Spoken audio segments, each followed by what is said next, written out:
una de las grandes derrotas que tenía la medicina, que era el dolor. Bueno, vamos a esa aula de derrotas, llamémosla así.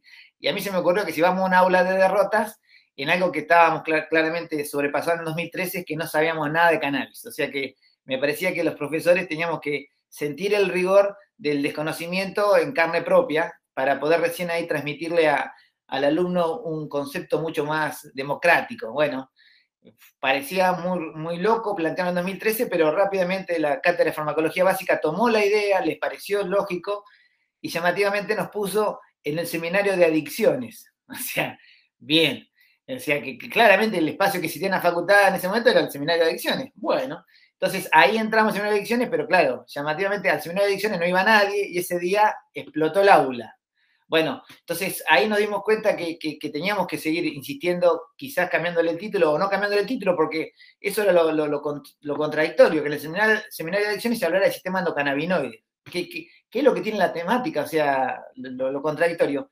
Y bueno, y se fue profundizando, después se me ocurrió ir sobre una capacitación de posgrado, porque me parecía que los médicos tampoco tenían esa herramienta, independientemente de que los alumnos la necesitaban, me parecía que los médicos tampoco. Bueno, ahí nos fuimos conociendo personajes, sábados eternos, de 8 de la mañana hasta las 6 de la tarde, mate, risas, y la verdad que uno fue creyendo que se podía, porque uno empezó a encontrar hasta en el debate, o sea, en las miradas diferentes, qué interesante que era, porque todos llegábamos a un punto que esto no lo sabemos, esto tampoco, pero si nos comprometemos, podríamos ayudar a que el proceso fuera mejor. O sea que eso de comprometernos me parecía que estaba bueno, y bueno, por eso digo, uno tiene hoy el dolor porque uno instó al compromiso, y el compromiso me parece que tiene que ver esta mirada de reconocer ahí todo un camino largo, difícil, donde hubo pequeños, grandes cambios. Nos encontró el 2017 un mal reglamento, nos siguió encontrando trabajando en capacitación, pasamos al 2018, seguimos capacitando, y llegamos a hoy siguiendo capacitando, que para mí sigue siendo la herramienta donde nadie nos podía cuestionar y yo creo que Argentina va a tener una gran regulación en cannabis. Yo peco, yo no sé si soy muy tonto en pensar, optimista, muy tonto, pero sigo pensando que Argentina tuvo un trabajo en capacitación previo tan importante, que todo eso fue a un espacio le llegó a un político, le llegó a una sociedad científica, le llegó al paciente, le llegó al cultivador. O sea, ese trabajo previo tiene que dar sus frutos quedar plasmado en una regulación. O sea que, por doloroso que sea hoy el presente, cuando pasan esto de la respuesta demorada, yo estoy convencido que Argentina trabajó en la previa lo suficiente como para tener la gran regulación. O sea que me parece que vamos a superar mucho a países de la región, porque llevamos muchos años, 2013, 2021, son muchos años en procesos que parecían pequeños pasos, pero hoy uno lo ve, hoy uno ve plasmar esto, que estemos discutiendo con mucha naturalidad el proceso en veterinaria, y que estemos ahí cercanos creo, de lograr algo importante, y que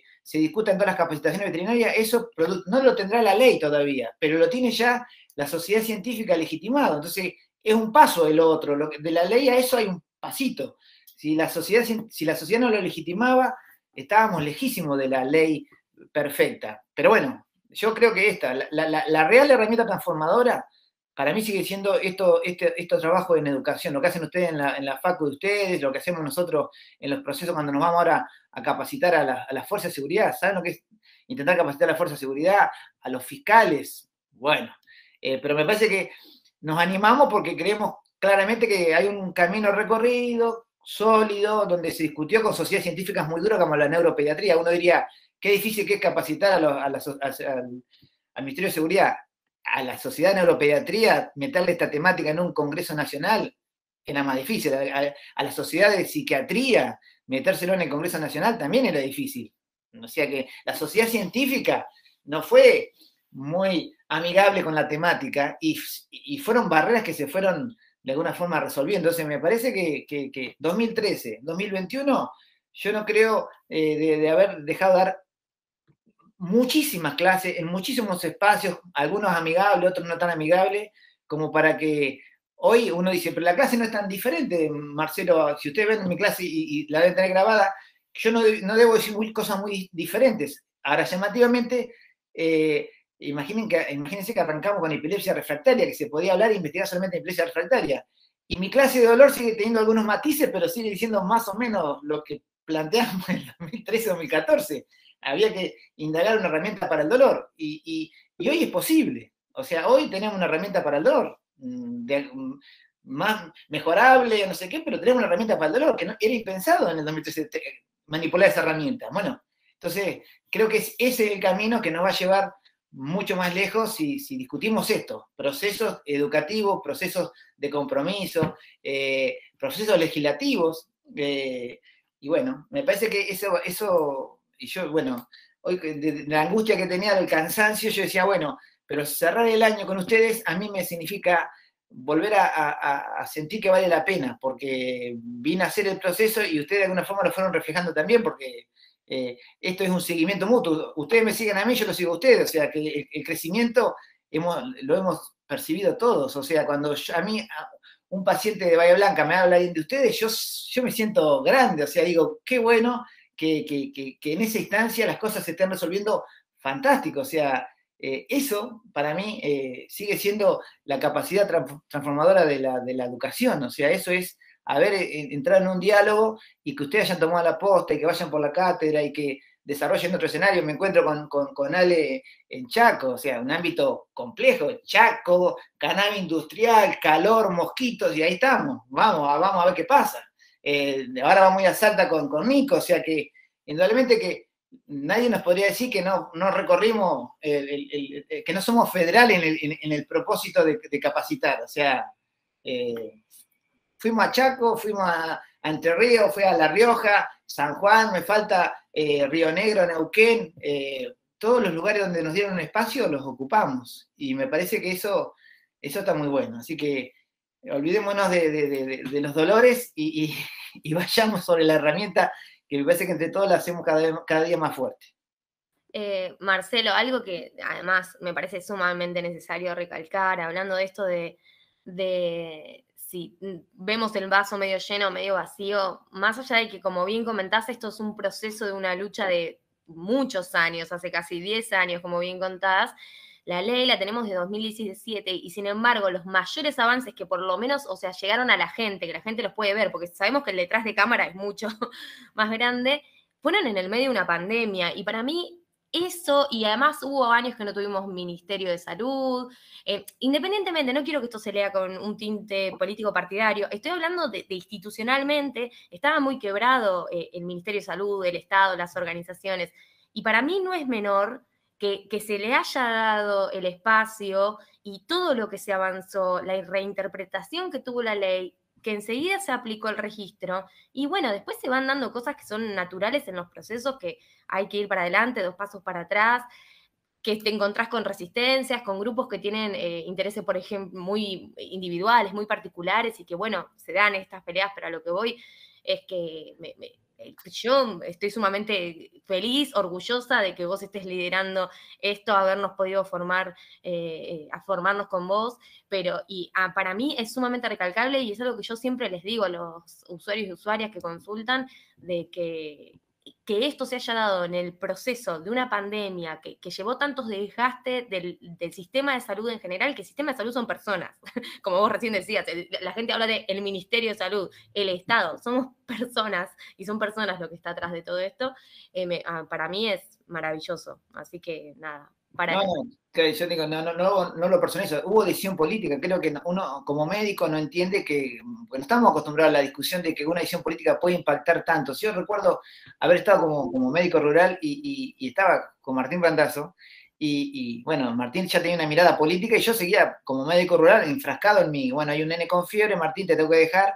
Y Martín me desafía y me dice, ¿cuándo va a dejar de hacer algo y vas a comenzar a tratar de transformar realidades? Y a mí me pareció primero un desafío, dije, si tengo que bajarle la fiebre al nene, pero quizás ese pueblo necesitaba realmente un camino asfaltado. Y ahí empecé a entender que hay ciertos procesos que te acercan a la política bien entendida, a la política de transformación. Decir, bueno, realmente esta comunidad le podemos bajar la fiebre al bebé, pero también si le asfaltamos el camino, ese bebé tiene mucho más futuro en cuanto a los procesos que le van a tocar vivir. Entonces, ese clic cannabis lo refleja mucho, porque salía a discutir, cuando discutíamos una cultura canábica y salía a discutir la modificación de una ley de verdad, o sea, independientemente que a mí me parezca que yo no tenga que estar registrado, que a mí me parezca que elegí un camino de libertad individuales, pero también puedo, de alguna forma, aprovechar todo ese conocimiento que tengo del cannabis y vincularlo a un proceso de dolor y sufrimiento. Entonces me parece que ese también fue un salto de calidad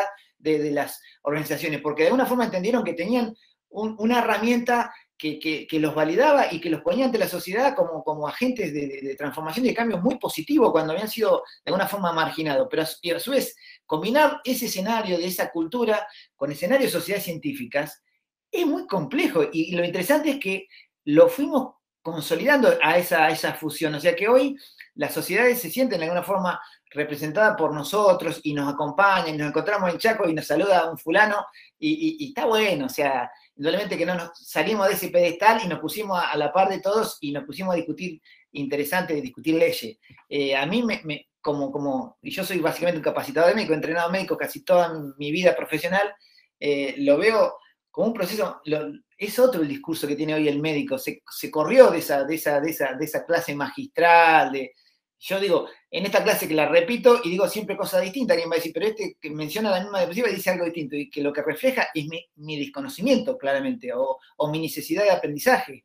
Intento transmitir eso, porque he ido cambiando, he ido diciendo, bueno, me tengo que ir a leer, y me tengo que ir a leer, y me tengo que ir a leer, y tengo que buscar esto, y hablar con fulano para que me hable un poco de esto, o sea que eso es cannabis. El cannabis para mí, es una herramienta fitoterápica que desnuda la medicina, nos desnuda, nos muestra tal cual somos, o sea, los preconceptos, nuestras debilidades de que no sabemos mucho de farmacodinámica y farmacocinética, porque ahora ponemos en duda qué evidencia tenemos y de cuándo conocíamos las herramientas a la perfección, si jamás las conocimos. O sea, la pregabalina me preguntaba a mí y yo le decía, che, sé que los pacientes refieren que si pisan huevo y que algunas se quejan que aumentan de peso. Bien, y después dosifico lentamente como otras herramientas analgésicas.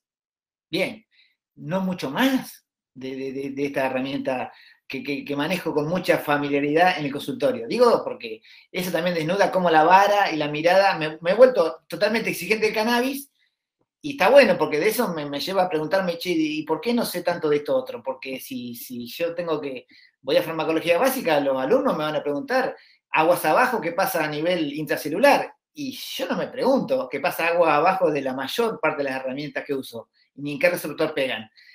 Eso es cannabis, o sea, yo tengo 25 años de médico y me hizo hacer como un balance, decir, ¿qué lo parió? O sea, he transitado tantos espacios de capacitación, pero llego a 25 años y me siento un alumno, claro, que tiene que aprender mucho.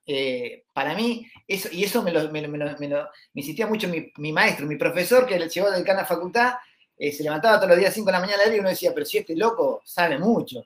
Pero claro, el saber un poco más te obliga, te lleva a través del camino de lo que desconoces. O sea, la pregunta te la volvés a formular y te la volvés a formular, y bueno, eso es cannabis. Yo arranco y termino diciendo, las preguntas que me hago seguramente no las tengo respondidas. Y bienvenido sea el que se sienta un poco más seguro en algún aspecto, en otro no, tendremos momentos. Y bueno, y esas inseguridades, llevarla a una política pública que ALMAT te pide todas certezas. O sea, si vos querés que algo sea regulado por ALMAT, te va a pedir todas certezas. Llamativamente, ¿no? Porque tiene otras herramientas que no tienen todas esas certezas, pero a nosotros nos van a pedir todas certezas. Entonces es un diálogo con los actores de ALMAT que ahora ya es más amigable porque ya conocemos cada uno la postura, ¿no? Pero incluso las dudas las charlamos, pero en un principio era como hablar con alguien que yo decía, pero ¿de dónde viene? O sea, somos médicos todos y hay médicos de ALMAT que trabajan y se forman y trabajan en cátedras con nosotros. ¿Por qué Bueno, porque ahí uno ve que hay una estructura de disposiciones que tampoco hay que desconocer, porque cuando uno las desconoce parece que fuera sencillo avanzar sobre ciertos terrenos, y de repente te aparece 1, 2, 3, 4 disposiciones contrarias. Pero claro, el que las desconoce piensa que no existen, o sea que es fácil, es decirle a Matt, quédate tranquilo, regulame cosméticos, alimentos y una nueva categoría, total, debe ser sencillo, o sea, tuve una idea brillante. Bueno, no, ejecutar esa idea es un proceso de bajar lo que hace Canadá, Nueva Zelanda, y mezclarlo y sacar algo parecido al marco argentino. Digo esto que Argentina es muy parecido a la FDA en el aspecto normativo, no es mucho más flexible que los americanos en cierto aspecto. Tienen esa característica la agencia regulatoria. ¿Está mal? No sé, porque seguramente que en determinada herramienta eso es fantástico, porque nos protege. Ahora, a cannabis le cae mal, le cae muy mal al MAT, le cae torcido porque realmente lo que ellos preguntan, por lo menos no está esa respuesta en el mundo. O sea que tiene que haber algo de flexibilidad y ahí es donde entra la decisión política. Ahí es donde yo valoro mucho lo que dice Bisotti, porque cuando termina de hablar con el presidente del MAT te dice, sí, Marcelo, pero si Carla quiere avanzar, avanzamos. O sea, después que te leyeron todas las normativas contrarias, te dice, pero si Bisotti y su equipo quiere avanzar, Marcelo, nosotros sabemos que se va a lograr el proceso. Eso parece que me parece el juego más interesante, o sea, te plantean todas las disposiciones, pero te dicen que la decisión política es capaz de torcer eso. Y la gestión anterior decía que si hay una disposición contraria es imposible. Bueno, a mí creo que cuando los políticos dicen que esto el arte de lo posible, me parece que Ganavi desafió eso. Pero la política, yo digo, no digo la política no partidaria, la política de que todos los actores se sientan Estado, que todos los actores se sientan organización social, que todos los actores se sientan capacitadores, que todos los actores se sientan pacientes. Me parece que si todos nos sentimos un poquito de Ministerio de Salud, un poquito, bueno, vamos a saber comprender la gradualidad del proceso. Si todos nos ponemos en la vereda enfrente a querer encontrar algún beneficio y marcar un defecto, me parece que también nos desnuda como sociedad también eso muestra nuestras debilidades cuando hablamos de los procesos y pensamos que Messi es un pecho frío. Bueno, si Messi es un pecho frío, yo no sé qué deporte han jugado esos muchachos, porque yo nunca vi a alguien en la cancha hacer semejante cantidad de cosas en un ser humano, en un chiquitito que hace todo eso. Bueno, imagínense que Argentina tiene esa característica, mira al partido de fútbol muy crítico con respecto a un proceso tan claramente evidente como es un tipo que la rompe y la descose. Bueno, entonces el proceso cannabis o lo hacemos bueno entre todos o lo hacemos malos entre todos. O sea que nadie se podría decir, no, este es esto. Morante, el presidente del ReproCan. ¿Qué presidente del ReproCan, loco? O sea, sabés, una aplicación y lo que fue una ampliación de derechos. Fue realmente una ampliación de derechos, fue un logro de mucha gente. Ahora, si quieren putear a uno solo, bueno, pónganme el nombre y putéenme, pero yo no me adjudico el ReproCan porque no me adjudico un proceso que es una ampliación de derechos, es mucho más interesante como proceso que simplemente una aplicación informática para putear. Eso me parece simplificar tan chiquito, dejar un tema tan interesante, dejarlo tan pequeño, me parece que, no sé cómo lo quieren explicar. Yo, bueno, tuve ahí algunas discusiones en Chaco, que bueno, que Ale fue testigo, porque me parece que no se puede, digamos, desperdiciar todo el proceso de mucha gente trabajando para que las cosas salgan bien. Me parece que tener hoy 16.000 inscritos autorizados a cultivar, epa, y que la discusión sea por qué nos faltan los veterinarios, o sea, cómo sumar a los veterinarios, es un proceso muy interesante. Y cómo la ONG va a intervenir como una actora contenedora de espacios, es un dato interesante.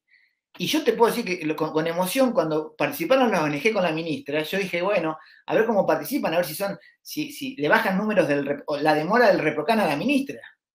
No, le dijeron, nos sentimos siempre valorada por usted, vamos adelante, nos sentimos comprometidos y vamos a mejorar este proceso. Eso habla muy bien de los que están con las patas en el plato para tratar de transformar. Eso habla de que entienden que se puede mejorar en la medida que todos aportemos nuestro granito. O sea, y la ministra es la que te está, digamos, hablando de igual a igual y te está diciendo gracias porque gracias a ustedes articulamos un proceso y tenemos 15.000 autorizados a cultivar.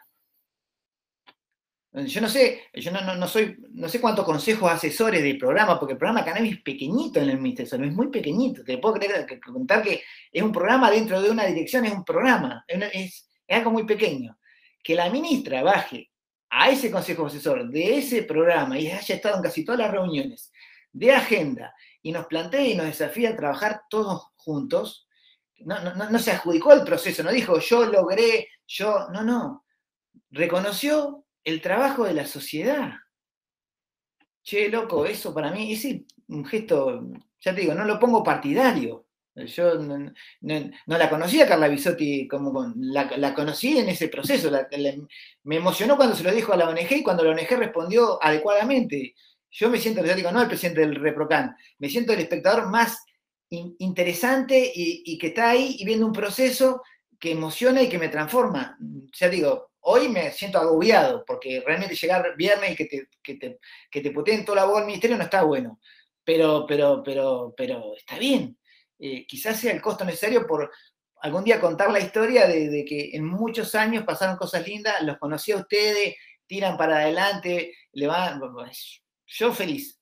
Yo quería que hoy se notara eso, no quería entrar darle de comer a un interlocutor que tenga simplemente las ganas de encontrar el pelo al huevo, porque yo prefiero focalizar en lo que ustedes hacen y cómo me ayudan a que el proceso tenga sentido.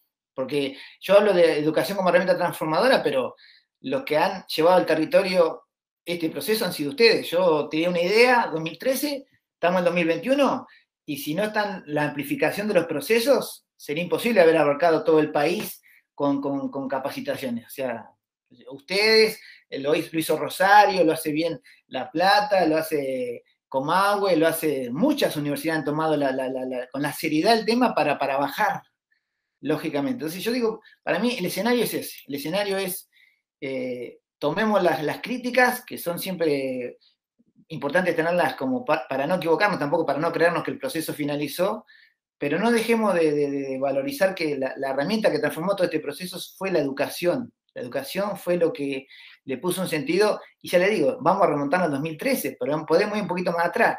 En el 2013 se hizo formal en una facultad de las más duras, con curso de ingreso, de las más rígidas en los procesos de cambio, y se dio porque Cannabis tiene una dinámica de que el alumno tiene un conocimiento más importante que el profe. Eso es el catalizador, o sea, cuando el que te está escuchando sabe más que vos, qué bueno que está eso, qué bueno que está como ejercicio académico. Ese para mí es y eso pasó, salimos de la facultad y encontramos un cultivador que nos hablaba de genética, un farmacéutico que se juntaba con el cultivador y salía algo mejor, y después venía el médico, venía el Nico y aprendía un poco de los tres y salía hablando, bueno, yo le contaba, vale, cuando yo lo conocía a Marware, yo decía, ¿quién es el de anteojo que está al lado? Y era Hassenham. O sea, me parecía que en mi cabeza ese tipo no sabía nada. Y el tipo que más escribió sobre cannabis en el 2014 era el mago del cannabis. Y yo decía, ¿y ese de anteojo quién es? Miren mi grado de desconocimiento del proceso. O sea, Arnold de decir, Marcelo no sé qué le pasa, o sea, es poco sociable, porque yo no reconocía en él lo que realmente era como figura del mundo de la ciencia y el cannabis, pero por desconocimiento, claro, o sea, no me puedo jactar no, claramente un desconocimiento del mundo de la ciencia y el cannabis. Mark Ware era porque McGill me sonaba claramente a una universidad referente del mundo, pero el holandés uno lo relacionaba con los coffee shop, o sea, con una onda, ¿no? Una onda consumo y diversión. No se me ocurría que ahí estaba un tipo de la ciencia tan pesado como ese. Bueno, digo esto porque son ejemplos que podría dar muchos, pero en el cual me sentí la incomodidad necesaria para asumir la incomodidad que me generan hoy muchos procesos. Bueno, es similar a la que ya pasé, o sea, alguien me hicieron una nota con respecto a la Casa de la Madre. Yo, cuando llego de la Madrid a La Plata, voy a una casa del estudiante. El paso de la Madrid a La Plata, a ustedes no les pasa porque son una ciudad más o menos, pero el paso de la Madrid a La Plata es más traumático para un chico de 7 años que pasar de La Plata a Canadá o a España o a Júpiter, porque imagínense que no, el paso de médico rural a La Plata es mucho más traumático en procesos de cambio que atreverse a desafiar la herramienta canábica. Digo esto porque eso creo que explica que tengamos un miedo no a un determinado cambio, a una determinada herramienta. Es si nos transitamos y nos animamos a romper con algún proceso que estamos cómodos, y claramente después de 25 años de médico, las herramientas del dolor las manejaba casi todas, los pacientes más complejos después de 10 años de jefe de emergencia, más o menos las emergencias era el hábitat. Cannabis claramente no era el hábitat. O sea, cannabis no era el hábitat. Bueno, Ustedes le dieron sentido a esa... Cuando yo pegué ese salto, lo pegamos mucho ese salto. O sea, estaban ustedes y bueno, y entonces es mucho más saludable todo este proceso, es mucho más interesante cuando uno se siente acompañado. En capacitación, digo, claramente. O sea, ustedes entendieron la dinámica, la ampliaron, fueron docentes, bien, entendieron todo. O sea, el alumno y el docente, está bueno comprometerse. Y un poco, Marcelo, también destacando algo que me parece interesante, y queríamos saber tu opinión, un poco que la realidad que hoy choca un poco lo que tiene que ver con la legislación penal, ¿no? Entonces, se parte de una ley, ¿sí?, de uso de cannabis medicinal, etcétera, con una ley 27350, pero también con una cuestión basada en la legislación penal que, bueno, que lamentablemente hoy también hay que seguir trabajando, donde todos los actores, actrices tienen que involucrarse, y eso me parece que, no sé si lo ves así, pero puede ser uno de los desafíos a un corto o mediano plazo para seguir trabajando, porque ya la evidencia la hemos encontrado entre todos los equipos de trabajo.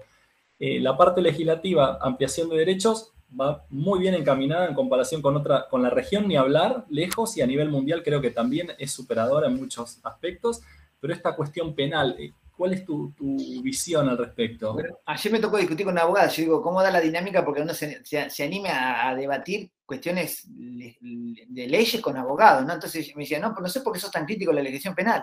Y yo digo, porque llamativamente las convenciones internacionales que dieron origen a este proceso normativo quedaron muy alejadas del conocimiento. O sea, ¿por qué me lo cuestiono? Porque si recién en el 2020 se le atribuye algún tipo de poder terapéutico, o sea, 60 años para reconocer un poder terapéutico, todo lo que se haya pensado a la hora de desvío, me imagino que estuvo teñido por esa mirada. O sea, si la sociedad científica, que se basa en el conocimiento, de alguna forma tiene alguna dificultad para comprender ciertos procesos, me imagino que la legislación que contempla los desvíos, y la debe tener más todavía, porque indudablemente que son mucho más estrictos en los procesos. La ciencia, uno entiende que es dinámico y que va los procesos cambiando rápidamente, pero yo me imagino que los marcos legislativos y los penales deben ser mucho más difíciles de mover, pues me parece que no se aplica tanto el conocimiento. Bueno, indudablemente que si ayornamos y pasamos la lista, sacamos el cannabis a la lista 4, yo imagino que, bueno, que deberá haber que rever qué pasó en el año 89 por el cual alguien tenía prohibido desde la tenencia a la semilla, la flor, el transporte, todo está prohibido, todo. O sea, ese escenario me parece que teniendo una sustancia que es una de las más consumidas en el mundo, ¿cómo vamos a tenerla en ese marco normativo tan estricto? Me parece que esto que le cabe a la ciencia del sistema endocannabinoides también le debería llevar a un análisis a los actores de marcos legislativos penales para decir, bueno, algo tendría que modificarse. Yo no soy experto en la temática, pero a mí me gusta desafiarlo, y yo creo que en esta dinámica de capacitar a los actores del Ministerio de Salud, de Justicia y Seguridad, creo que en ese ida y vuelta nos vamos a dar cuenta todo un poco que ahí el marco no encaja y que el marco duele. Porque yo siempre digo, yo el otro día me emocioné porque había una mamá cultiva que tenía esto, que yo decía, el principal efecto adverso que tiene el cannabis es la legislación penal. Porque lo contemplo como una cuestión, o sea que uno puede pensar que el cannabis a un adolescente no le traería mayores dificultades en algún tipo de consumo no problemático, pero claro, si te chupa la cana y te lleva a un ámbito de violencia, sí, es un efecto adverso a tener en cuenta desde la salud. Entonces, claramente que uno, sin conocer tanto de leyes, dice, pero esos escenarios se repetían en mi guardia. O sea, yo como jefe de emergencia recibía la no intoxicación de un chico que consumía cannabis, y sí, cuando venía este proceso acompañado de la policía. O sea, cuando la policía venía en ese escenario, había una situación de violencia que me parecía parte del deterioro en la salud que se podía generar en ese adolescente. Entonces, eso lo vivimos un poco todos. Entonces, ese escenario hoy yo me animo a planteárselo a un fiscal. O sea, no te hablo de que entenderás cuál es el artículo 5 y entenderás mucho de legislación, pero déjame que yo te diga que como médico de emergencias he percibido el impacto negativo, violento o estrés postraumático que generó un allanamiento. Déjame que te lo mencione para ver si a vos te interesa saber que de alguna forma estás vulnerando un derecho también a la salud. No, entiendo que vos lo mirás desde el desvío, y esto cuando los fiscales me dicen si yo me voy a preocupar, si son 9 plantas las que están en el patio, son 10. ¿Y a mí qué me importa si son 10 plantas? O sea, si a mí me interesaría saber si la planta que se está usando en un niño tiene un impacto positivo, si el médico que lo está manipulando esa planta lo sabe dosificar y sabe evaluar interacciones. Ese sería mi gran interés con respecto a las plantas. Ahora, si son 9, 10 o 11, no va a ser ni el Ministerio de Salud el que va a estar preocupado por ese escenario porque lo ve como una herramienta terapéutica. Y yo digo, vos fiscal lo ves como una herramienta que se desvió, pero es un problema de perspectiva. Estamos hablando de la misma planta. O sea, ¿por qué esas miradas tan diferentes? Hoy hay una ley que contempla que esta mirada de salud debería existir en un patio de una casa de un paciente, de una persona. Bueno, vos no la tenés y eso explica por qué arrancar las plantas. Pero bueno, así como que yo tuve que aprender de legislación penal y de artículo 5, tendrás que entender que el ReproCan plantea este escenario y no tenés que arrancar las plantas. Y no me arranqué las plantas. Y no te preocupes tanto si son 9 o son 10, porque no entendería cuál sería la diferencia en un proceso de salud. O sea, va a haber pacientes que usan 9, 10 y 11 y seguramente se va a ir adecuando la legislación a ese escenario de salud. Digo, si seguimos pensando que la diferencia entre 10 y 9 es un delito de narcomenudeo, bueno, entonces hay algo difícil, por lo menos a mi humilde imaginación, de entender. O sea, que vos entraste a ese domicilio ya pensando que ahí había algo que juzgar. Si no, no entiendo a qué entras y de alguna forma a ese escenario de allanamiento con la violencia que se genera, metiendo fuerza de seguridad, metiendo recursos nuestros también en esos escenarios, que no parecería corresponder. Pero bueno, yo creo que el cannabis medicinal legitima procesos y a su vez nos ayuda a discutir a todos y che, pero me parece que acá, y a mí me llevó a esta conclusión, ya te digo, el principal efecto adverso sigo pensando que es la legislación penal. No es un dato menor un allanamiento en una familia con niños y que toda esa violencia que se genera. Para mí no es un dato menor y no es un dato que no se pueda mirar desde la salud. Me parece que eso es un proceso de salud, que lo está generando realmente una legislación penal inadecuada. Ahora, si políticamente es difícil modificar legislaciones penales, puede ser que yo esté pecando de pensar que algo es sencillo cuando es algo mucho más complejo. Podría ser, pero a mí, como actor de salud, me toca decir que lo que realmente genera un allanamiento es un proceso de estrés postraumático, de alguna forma de algo que es innecesario, me parece, para los tiempos que estamos transcurriendo, y más cuando puede haber un paciente vulnerable en estos escenarios. Eso me parece que es lo que uno quisiera que se estuviera discutiendo de verdad. O sea, si romper el ReproCan, si es simplemente para legitimar una discusión penal, yo le digo, muchachos, no rompan el ReproCan, demos el debate adecuado, demos el debate de legislación penal y seguramente el ReproCan no va a tener ese crecimiento exponencial, sino que va a tener la cantidad necesaria de pacientes para que se pueda analizar en cuanto a que si uno tiene un registro adecuado, va a poder saber qué cepas son las cepas nacionales que más se utilizaron, qué dosificación, cuáles fueron los diagnósticos que más se impactaron, qué tipo de población en cuanto a edad, sexo, o sea, mucha información. Pero el ReproCan hoy no está, hoy estaría desbordado porque está queriendo contener un escenario de legislación penal. Ese creo que es un problema, porque como actores sanitarios, tendríamos que poder tomar decisiones a futuro, entendiendo como esto como un proceso continuo de aprendizaje de cómo se maneja la herramienta.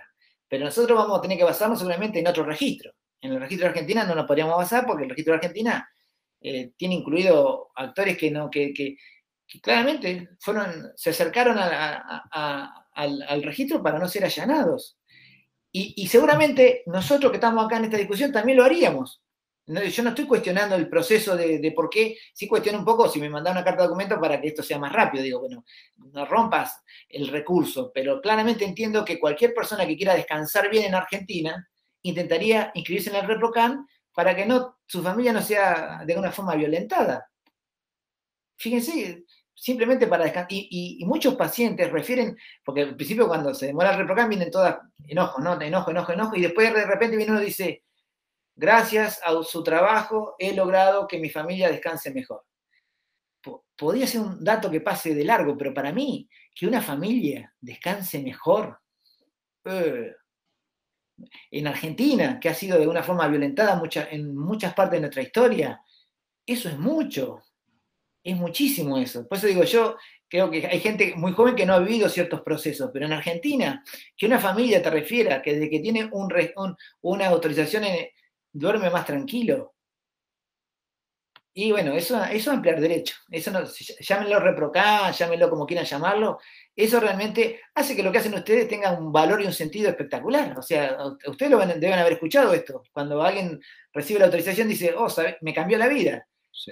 Y uno no podría minimizar ese proceso. No, digo, no minimizarlo ni en un nombre, ni en un apellido, ni en una... No, eso es algo que logramos todos. Todos logramos eso. O sea, este es ese escenario. Marce, ¿crees que pasemos? Acá hay unas preguntas, algunas opiniones. ¿Vos crees que pasemos a que la gente la audiencia te haga alguna que otra pregunta? ¿Vos qué te parece? Dale. Acá Gisela Ferder, que veo que han prendido la cámara. Gisela, ¿querés preguntarle a Marcelo? ¿Encender el micrófono? Bueno, yo soy Daniela, una amiga de Gisela, y estoy escuchando atentamente. Nada, quería que me confirmaras o me dijeras concretamente, porque también tenemos sistemas regulatorios que no son solo el sistema penal.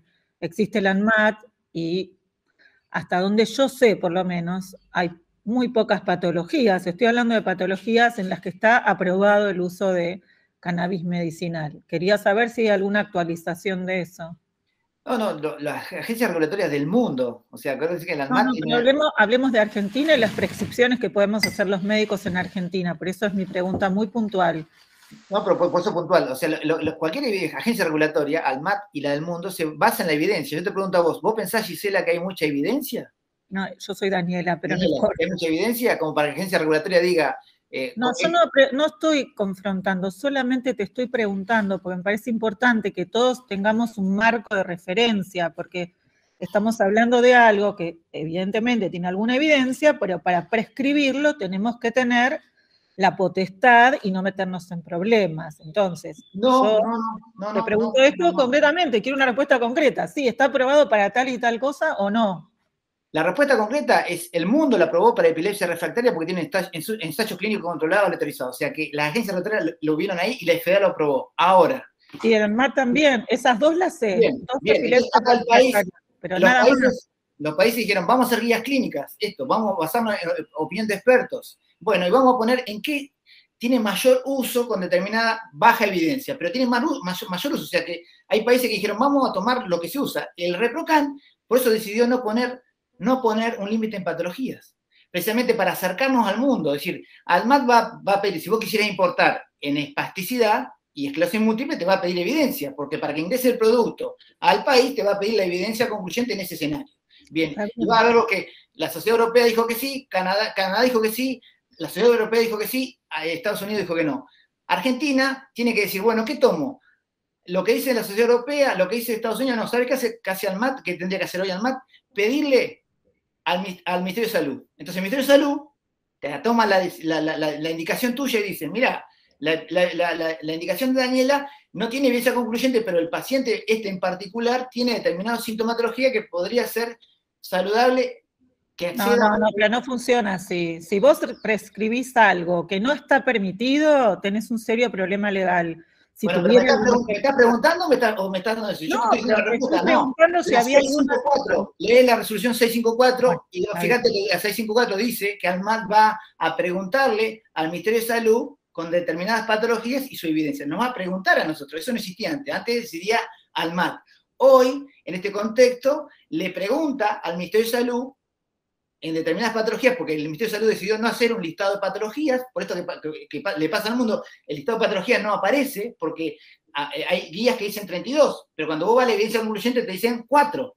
Entonces, quedaba mucha gente desprotegida en este proceso. Entonces, ANMAT pone en la resolución 654 que le va a preguntar al Ministerio de Salud la evidencia disponible en determinadas situaciones. O sea, es como intentar proteger tu escenario. Tu escenario te dice que en ese escenario de experiencia y que vos estás buscando para tu paciente, se le va a preguntar al Ministerio de Salud si hay una evidencia que sustente la indicación que vos estás, o sea, te corre del lado de que te puede sancionar, porque no sé por qué vos pensás que te puede sancionar, no te podría sancionar, o sea, ANMAT no es una... No poder sancionar. Si, por ejemplo, en guías cualquiera, de cualquier, no sé, antidepresivo, suponte, tenés límites estipulados de máxima, y si te los pasás y hay algún problema con el paciente, el juicio te lo comés vos. Esto es lo que yo estoy pidiendo. No te lo hace ANMAT el juicio. No, ANMAT no, tenía el juicio. Justamente, ANMAT es un ente regulador, no es el que me va a hacer el juicio, me lo va a hacer el paciente. Perdón, Marce, perdón. Pero el juicio clínico sigue siendo la herramienta de evidencia. No, estabas hablando de penal, estaban hablando de derecho penal, por eso hice esa pregunta. Está claro que no está permitido, que lo va a evaluar el Ministerio de Salud y el problema lo vas a tener legalmente vos. Yo creo que, perdón, Marce, perdóname que pueda meter este bocado. Yo creo que acá lo que se pregunta es, bien directo, por ANMAT, únicamente epilepsia refractaria, punto. O sea, por ANMAT, epilepsia refractaria. ¿no? Pero ahora se agregó en la resolución 654, que más allá que ellos encuentran evidencia concluyente en epilepsia refractaria, que le van a preguntar al Ministerio de Salud, por esto que no hay un listado de patologías, sobre determinadas indicaciones y su evidencia. Eso está en la disposición 654, lo menciona. Bien. Bien, eso se amplió. Bien, perfecto. Claro. Hasta hace poco era solamente la cuestión. Yo lo único que he recetado es justamente en el contexto, hablando de receta, ¿no? Porque siempre se habla de esto, ¿no? No se puede recetar cannabis. ¿No? Obviamente no hay un producto recetable, ¿no? O el único la discusión, Daniela, sería, por ejemplo, si yo quiero que lo cubra la obra social, o sea, la cuestión en el mundo no se dan cuenta de lo que está prohibido. No hablando de lo penal, no estaba hablando de lo que puedes hacer. Hoy nadie te podría penalizar por la conducta, porque de última tu decisión médica la herramienta de evidencia es una herramienta, no supera tu experiencia clínica. La cuestión es si vos quisieras, Canadá cuando quería que este producto fuera de alguna forma cubierto por la obra social. Ahí es donde viene el escenario, por eso digo, pero no estamos discutiendo penalidad, estamos hablando de cobertura. No, yo sí te estoy preguntando por penalidad, porque si un paciente tiene cualquier, digamos, efecto adverso no buscado y tiene alguna conducta que le produce un daño a sí mismo o a terceros, te pasaría con una herramienta aprobada, pero te pasaría con un antidepresivo como si vos, aunque esté avalado. No. Si vos estás en una historia clínica avalando el por qué usás, la dosis que usás es la correcta, y sí, si el paciente tiene algún problema, seguramente tenga, pero voy a tener el aval de haber usado un producto que está aprobado dentro de los rangos terapéuticos, etcétera. Por eso te digo, no es lo mismo un producto que le van a consultar al Ministerio de Salud, si cuadra, no está aprobado. Quiero que por lo menos me conteste, por eso te preguntaba, pues hablaban de Código Penal. Pero Código Penal viene puntualmente a vincular la cantidad de pacientes que están vinculados al ReproCan. O sea, pareciera ser que cuando uno ve un crecimiento exponencial de cualquier registro en un programa, Argentina tiene un crecimiento exponencial. La única explicación que tenga un crecimiento exponencial es que haya involucrada una legislación inadecuada, porque eso hace que crece. Ahí nos referimos al marco penal, no a la práctica médica. Por eso digo, no estamos discutiendo la práctica médica porque llamativamente si vos fuera a aplicarle filtros de indicación médica, encontraría que el registro crece exponencialmente. No se podría explicar médicamente ese proceso. Los puede explicar si alguien encuentra que sus plantas del patio están protegidas de la legislación penal. A eso me refería, al crecimiento del ReproCan. Ahora, con respecto a la evidencia en el uso médico, la evidencia en el uso médico hizo que nos tuviéramos que solamente apoyar en algún ensayo clínico concluyente, epilepsia refractaria o guías clínicas ganadas. Pero llamativamente, en dolor, por ejemplo, yo hago dolor. En dolor, la guía clínica canadiense, en el 2014 ya menciona al cannabis como una herramienta en dolor neuropático. La guía canadiense lo menciona ya. O sea que si uno quisiera decir por qué uso cannabis en el 2014 para dolor neuropático, ya hay una guía que lo refiere, si yo quisiera proteger mi actitud como ante el dolor. Lo menciona ya como una de tercer nivel, no te dice primer nivel arrancar con cannabis, te dice antidepresivos, pregabalina, gabapentina, opioides, y te pone en tercera línea cannabis. O sea que si vos seguiste una lógica correcta de indicación y seguiste ese camino, nadie podría observar esa conducta por más que no tengas la evidencia concluyente en dolor neuropático. Porque ¿cuántas herramientas usamos nosotros que no son primera línea? ¿Cuántas herramientas usamos los médicos que son experimentales? Muchas. Lo podemos de alguna forma ajustar, entender o no, pero son muchas las herramientas que usamos. Cannabis, llamativamente, viene siendo usada. Canadá regula cannabis medicinal en el 2001. Que Argentina, ¿cuántas explicaciones necesita Argentina en el 2021 para entender determinados usos, por ejemplo, en dolor? O sea. Yo no te estoy discutiendo las evidencias clínicas que hay, ¿sí? Porque todos lo vivimos, hasta con, no sé, el veterinario te da para el perro. Yo te estoy diciendo bajo qué regulación estamos para que, bueno, que entendamos que no se puede prescribir, no es de prescripción, ¿entendés? Porque vas a tener problemas. Yo creo que sí se puede. No, yo estoy 150% en desacuerdo de esto. Nosotros que venimos trabajando con cannabis hace muchísimo tiempo, también, chicos, pero esto y además no es hablamos, perdóname, déjame hablar, venimos y hablamos de la seguridad de la medicación y demás, y estamos en un camino y es un proceso también. Y me gustaría darle lugar a otras preguntas. Te agradezco mucho la participación. Acá Celeste Ruete pregunta: buenas tardes, tengo una consulta, se está contemplando dentro del programa que coordina el doctor Morante la validación de los laboratorios, me pareció interesante, la validación de los laboratorios, así como de los métodos para la caracterización analítica. Celeste Ruete. Esa era, digamos, eso gatilló la discusión de cultivo exterior. O sea, claramente, de la mano de un cultivo que no tenga todos los procesos de calidad asegurada, tiene que haber un control analítico a la par. O sea, Argentina tiene que discutir un proceso de control de calidad sí o sí, porque esto es una herramienta terapéutica usada en pacientes vulnerables.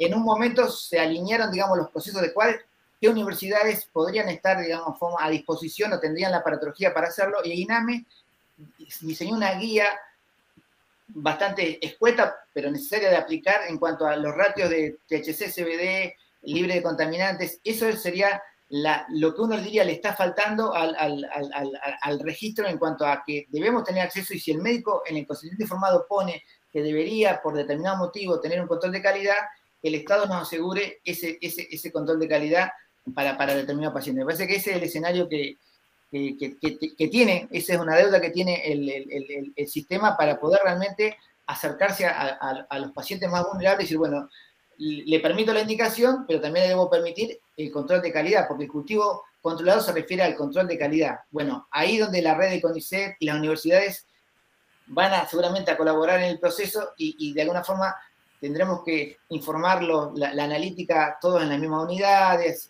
de usar la misma técnica, que ANMAT, en ese caso, ahí tenemos una agencia regulatoria que nos tiene que permitir que los estándares ingresen fácilmente, a un costo que se pueda asumir por parte del Estado. Todos esos procesos me parece que son lo que uno pensaría, por ejemplo, que en este nuevo vínculo de la ONG con el ReproCan, ese escenario es un escenario un poco para, de alguna forma, articular ese proceso. Para mí, y eso fue una discusión con los doctores de salud, ese escenario de ONG es el que va a permitir racionalizar los recursos de control de calidad. No se puede ir a controlar todos los aceites que se generan en un patio, sino que la ONG tiene una cantidad de actores involucrados y ahí el Estado podría racionalizar los recursos para hacer ese control de calidad. Me parece que ese es un escenario necesario y que va a venir de las manos de las ONG. O sea, la ONG, aparte de haberle aportado muchas soluciones, una de las soluciones que va a aportar es racionalizar los recursos para controlar calidad.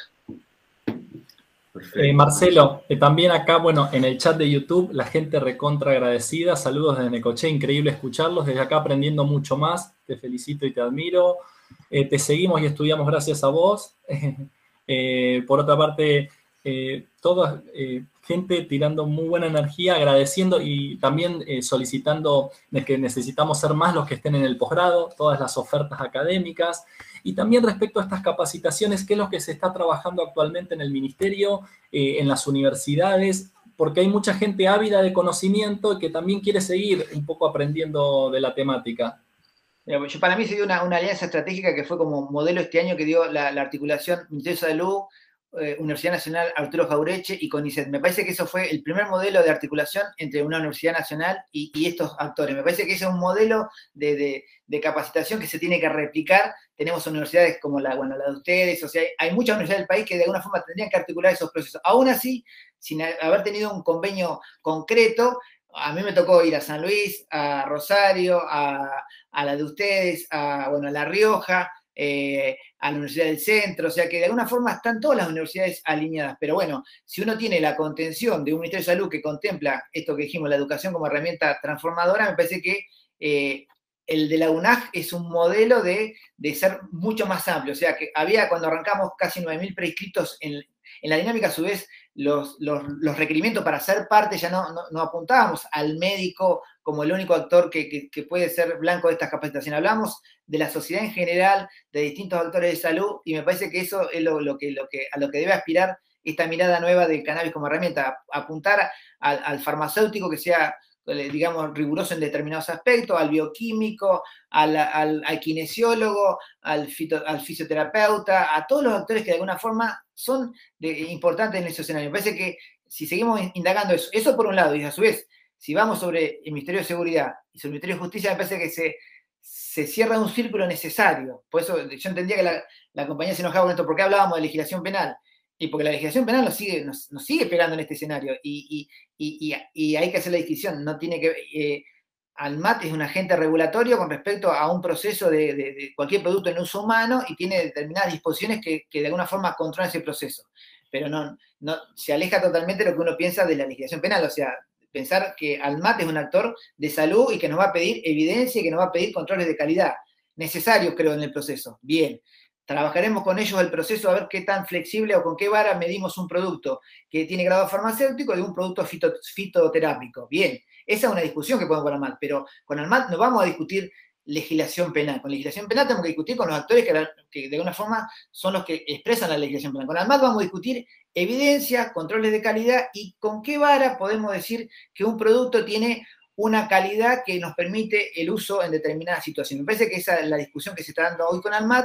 Ya salió una disposición para cosméticos, seguramente va a salir una disposición para alimentos y seguramente con ANMAT vamos a generar esa nueva categoría de producto que no es producto del autocultivo, no es un medicamento, pero sí un producto que tiene determinadas condiciones de seguridad que nos va a permitir trabajar a los actores de salud más cómodamente con este proceso, como hizo Canadá, como hicieron muchos países. O sea, esta figura de la segunda categoría me parece que resuelve en ese proceso.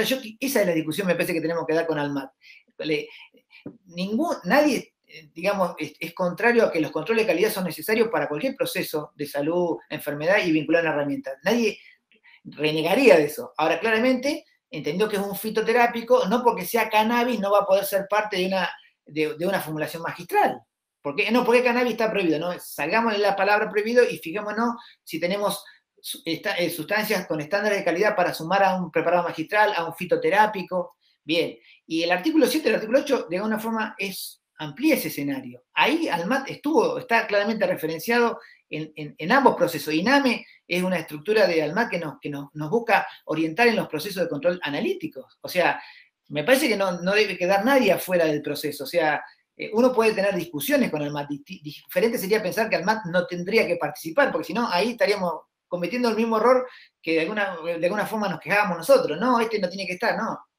En ese escenario tienen que estar todos. Si hay puntos de encuentro, entre todos vamos a encontrar cuál es ese punto de donde aseguramos calidad, aseguramos capacitación y al paciente le va a ir mejor y bien. Yo digo esto, y cuando vuelvo a decir legislación penal es porque en todo esto había una semilla en la cual alguien podía ir preso. Saquemos esa discusión de los presos y discutamos procesos de salud y enfermedad en cuanto a calidad y ANMAT algo va a tener que decir porque es el agente regulatorio. Bien. Bueno, si nos sigue pidiendo evidencia concluyente, volveremos a decirle al MAT, pero claro, estás pidiendo una evidencia que no existe no en la Argentina, no existe en el mundo. Claro. Bajá los requerimientos de evidencia y vayamos a una evidencia no tan concluyente, pero que nos permita, con actores capacitados, manejar bien la herramienta. Y yo creo que al MAT, en ese escenario, también de alguna forma va a colaborar en el proceso. Espero que así sea. Marce, acá una compañera, Cintia, pregunta, ¿en qué instancia se avanzó para dispensar en farmacia? En Jujuy se hacen farmacias de manera formal, no sé si es una pregunta o una afirmación. ¿En Jujuy se hace en farmacias de manera formal? Bueno, hay provincias que tienen la posibilidad digamos, forma de generar un tránsito del producto derivado de la planta de cannabis en su área, generaron regulaciones en función de eso, o sea, generaron legislación que se lo permite en el tránsito provincial. Lo que no puede hacer ese producto, tener tránsito nacional. Entonces, ahí es donde ANMAT de alguna forma regula los procesos de la sustancia que quieran tener un tránsito nacional. Pero bueno, y es por eso que yo le menciono a la compañera, es generar esa segunda categoría, va a hacer que esta segunda categoría de alguna forma posiblemente tenga una indicación médica y se dispense en farmacias. Esa segunda categoría se podría dispensar en otra farmacia. Por ejemplo, en Canadá, esa segunda categoría se dispensaba en la empresa. O sea que, de alguna forma, el médico firmaba una autorización y la empresa era la que, de alguna forma, orientaba al paciente. Yo creo que el modelo argentino, como tenemos un poco desarrollado nuestra modalidad, el médico prescribiría un fitoterápico y seguramente el que dispense ese producto sería la farmacia. Un poco me parece que vamos hacia ese modelo. Pero bueno, para eso necesitamos la regulación de la segunda categoría. Tal cual. Yo veo que no hay ninguna otra pregunta. Yo, nada, quisiera hablar un poco más de las propiedades terapéuticas de cannabis, aprovechar acá tu presencia.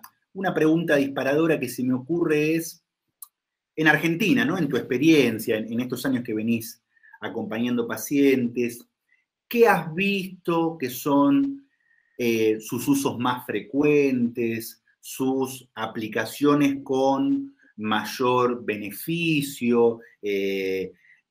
Coincido en que estamos construyendo la información, pero bueno, te tenemos a vos acá que hace años que venís acompañando pacientes, y bueno, que nos traslades un poco eso, cómo se ha ido transformando, cómo fue allá por 2013, cómo es hoy.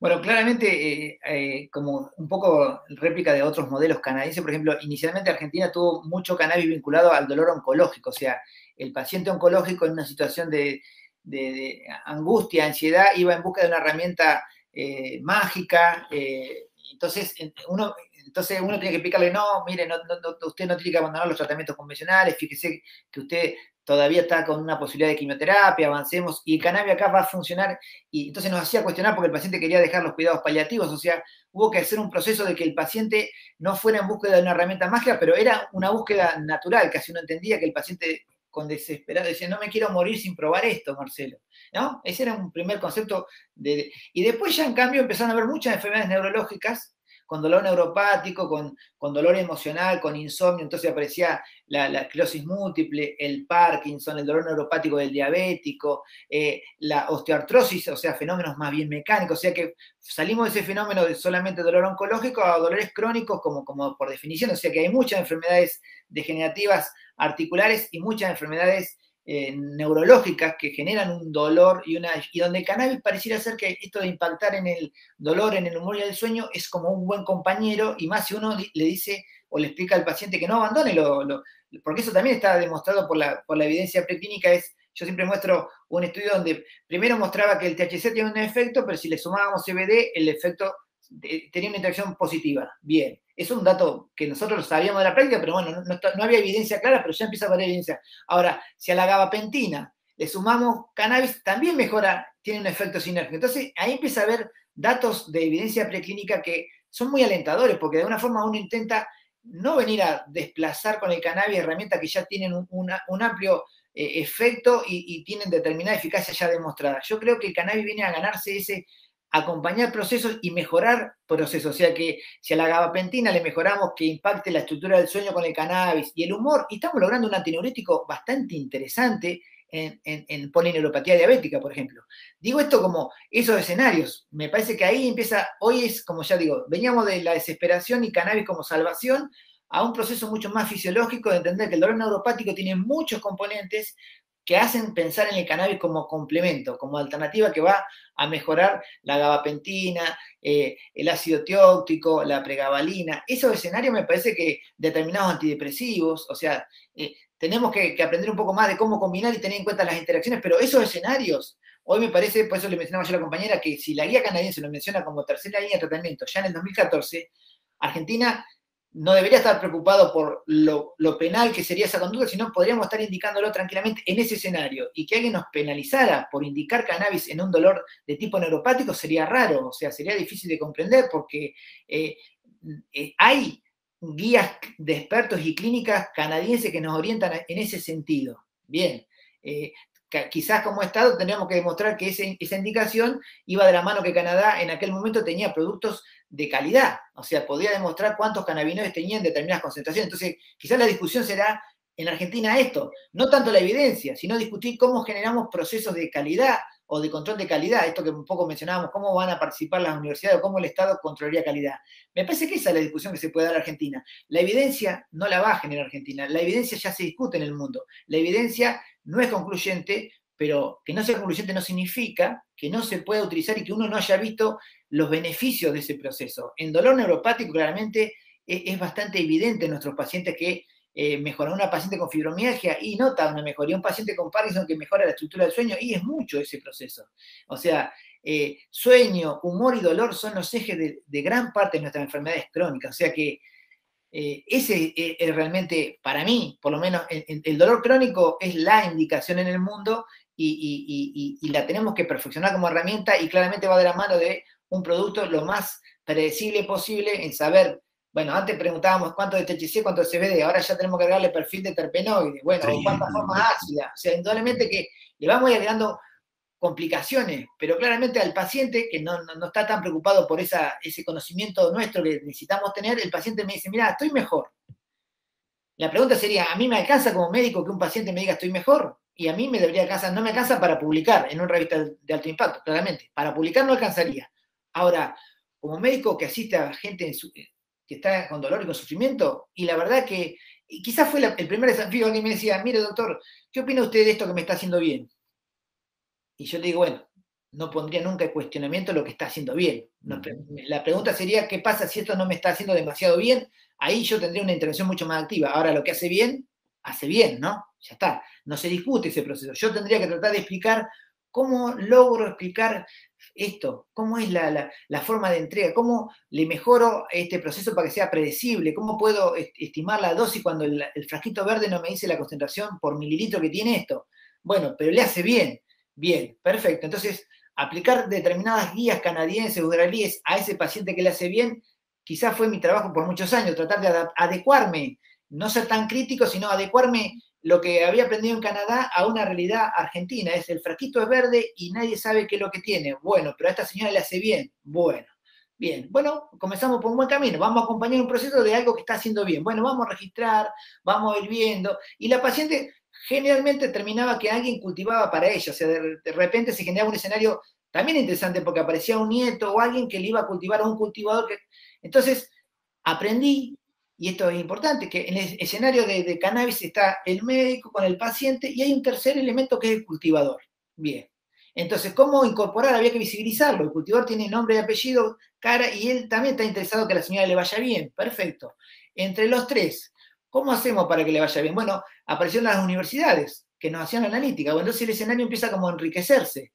Entonces, por eso pienso yo que Argentina tiene una salida y seguramente va a tener una muy buena regulación, porque Argentina tiene estos actores que son de verdad solidarios. Habrá un especulador, habrá gente que de verdad que sacó provecho inadecuadamente, pero la mayor parte de los procesos de Argentina tienen que ver con que nos vinculamos bastante bien como sociedad cuando hay un sufrimiento. Somos contenedores como sociedad. Nuestras universidades son muy extensivistas, o sea, van a procesos que realmente ayuden a la sociedad en general. Entonces, me parece que cannabis y dolor significa articular estos saberes socioculturales de que sabía que consumía cannabis, con una universidad que le puede hacer analítica a ese cannabis, con un paciente que tiene una expectativa positiva a favor de cannabis, ahora que antes la tenía negativa, y con un médico que primero fue un espectador crítico, que pidió evidencia, que pidió calidad, pedía.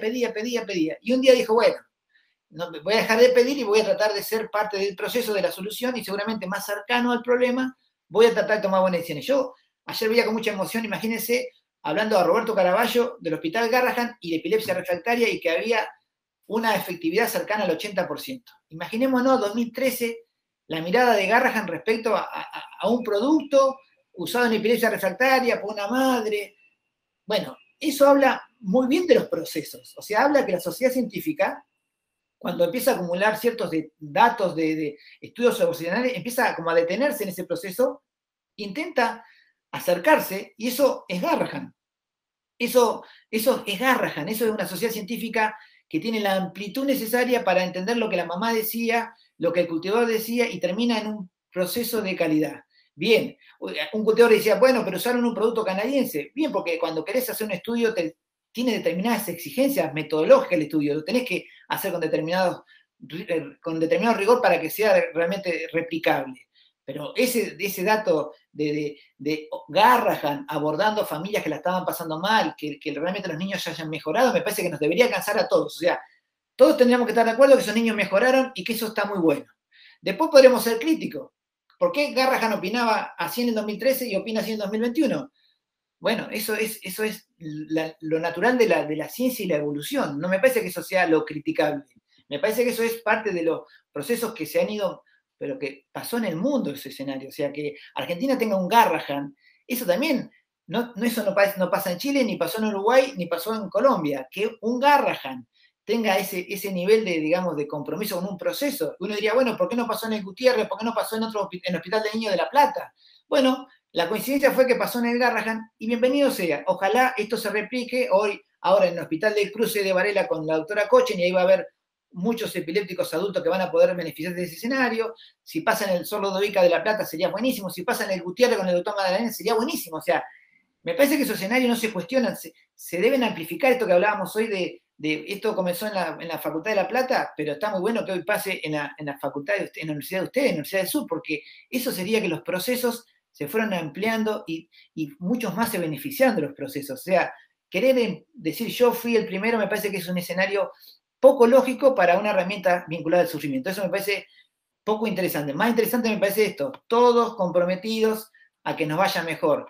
Hay una legislación inadecuada, la vamos a cambiar. ALMAT no nos gusta lo que nos dice, no nos ponemos al margen de ALMAT, nos ponemos a discutir con ALMAT en forma correcta y muy respetuosa para encontrar un punto de acuerdo, a ver cómo podemos hacer que esa disposición que decía que estaba en la lista 29 y que no podía ser parte de ningún tipo de fito preparado, bueno, ahora de alguna forma se adecue a lo que hay hoy de evidencia y que se saque de la lista 29, entonces vamos a poder tener una segunda categoría con un producto en base a cannabis más seguro y controlable.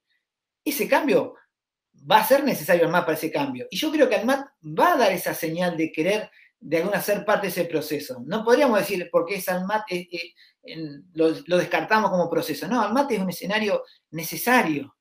Por eso digo, y nos desafía, porque ALMAT, yo recuerdo la primera charla en ALMAT, dije la palabra flor y se enojaron mucho. ¿Cómo flor en un ámbito regulatorio, Marcelo?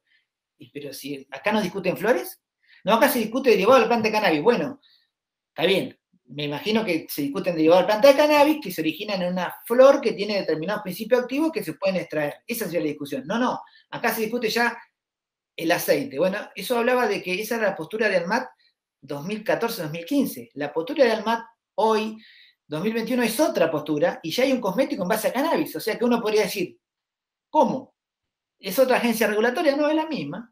Acaba de generar una disposición en base a un desarrollo que es cosmético, va por los alimentos y va por segunda categoría. Eso también es evolución de la agencia regulatoria. O sea, digo esto porque si no vamos a ser siempre los mismos escuchándonos que los que estábamos a favor y los que estábamos en contra nos vamos a mantener esa postura. No. Tratemos de buscar puntos de encuentro con todos. Los farmacéuticos mencionan hoy, nosotros quedamos fuera. Y no, el artículo 7 involucra claramente especialidades medicinales y habla de formulaciones magistrales, o sea que los tiene muy en cuenta los farmacéuticos. El actor, digamos, que tiene las buenas prácticas de manufactura, que define compuestos para la salud, es un actor tradicional e histórico de los desarrollos, de los procesos de salud y enfermedad. ¿Cómo vamos a dejar afuera a los farmacéuticos? Diferente de discutir cuáles son los fines de una empresa farmacéutica multimillonaria. Bueno, yo no voy a discutir los millones de nadie, pero sí voy a reconocer que en mi pueblo yo era un médico rural y había un solo despacho de medicamentos y lo manejaba un gaucho que se llamaba Gustavo, que era un sol de persona y me ayudaba muchísimo como médico rural. O sea, ¿cómo voy a cuestionar ese personaje si ese personaje, al igual que yo, quería de alguna forma vincularse y ayudar a alguien? O sea, no está en el problema en la estructura del farmacéutico. Los intereses de algunos podríamos cuestionar, pero claramente la idoneidad en la manipulación de determinados productos y la necesidad de ese conocimiento nos hace a los farmacéuticos actores también fundamentales en el proceso. ¿Cómo van a quedar fuera los farmacéuticos? No tienen que quedar fuera los farmacéuticos. Ni el cultivador, ni la universidad, ni la familia a la hora de tomar una decisión. Muy interesante, Marcelo, porque justo el decreto 883 de 2020, ahí lo compartí en el chat, habla un poco en el artículo 7 la posibilidad de preparar o de realizar preparaciones magistrales o las que surjan a futuro, lo cual deja un abanico de posibilidades amplísimas para los equipos de salud, en este caso la farmacia oficinal o la comunitaria, que tan importante es en los barrios, donde tiene un gran impacto junto con el resto de los equipos de salud. Por eso me parece muy interesante todo esto que estás contando, porque es un poco ver todo lo que hemos ganado en derechos y todo lo que nos falta, pero teniendo una base bastante sólida con decretos, resoluciones, bueno, ni hablar una ley, ¿no? Pero muy Y yo no, interesante. no quiero ser injusto, uno de los dispositivos clínicos iniciales en determinados procesos como el de Rosario tenía un farmacéutico como líder también, o sea que el farmacéutico comprometido en estos dispositivos de salud es fundamental, o sea, por eso digo, no asociar a la industria a un proceso totalmente legitimado en la sociedad. En los dispositivos clínicos de ayuda, cuando todavía no estaba incluso la legislación que los amparaba, determinados farmacéuticos del país fueron protagónicos del proceso. O sea que yo ya digo, para mí todos los actores son necesarios, no haría esa diferencia de quiénes sí pueden hablar y quiénes no.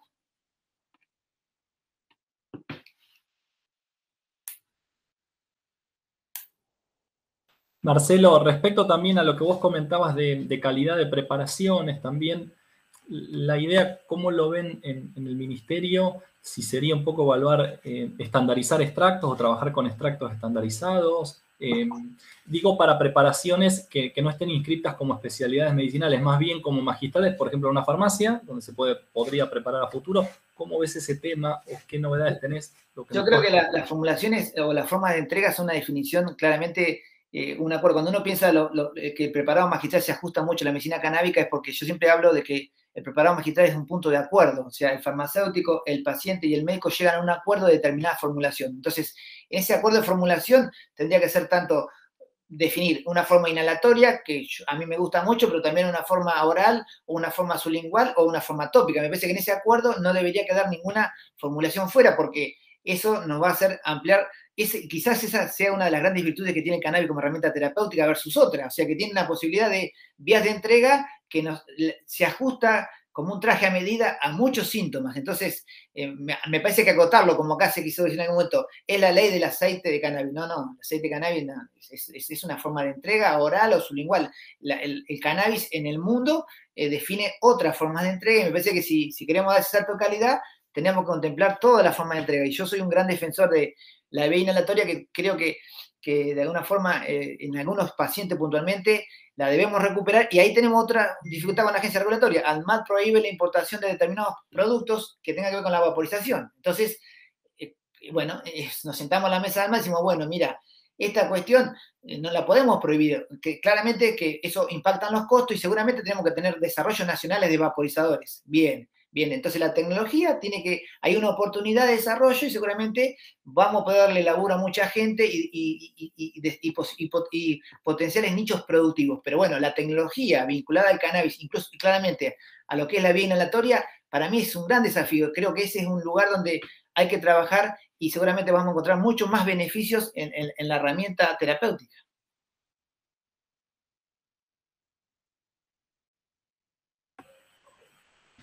Perfecto.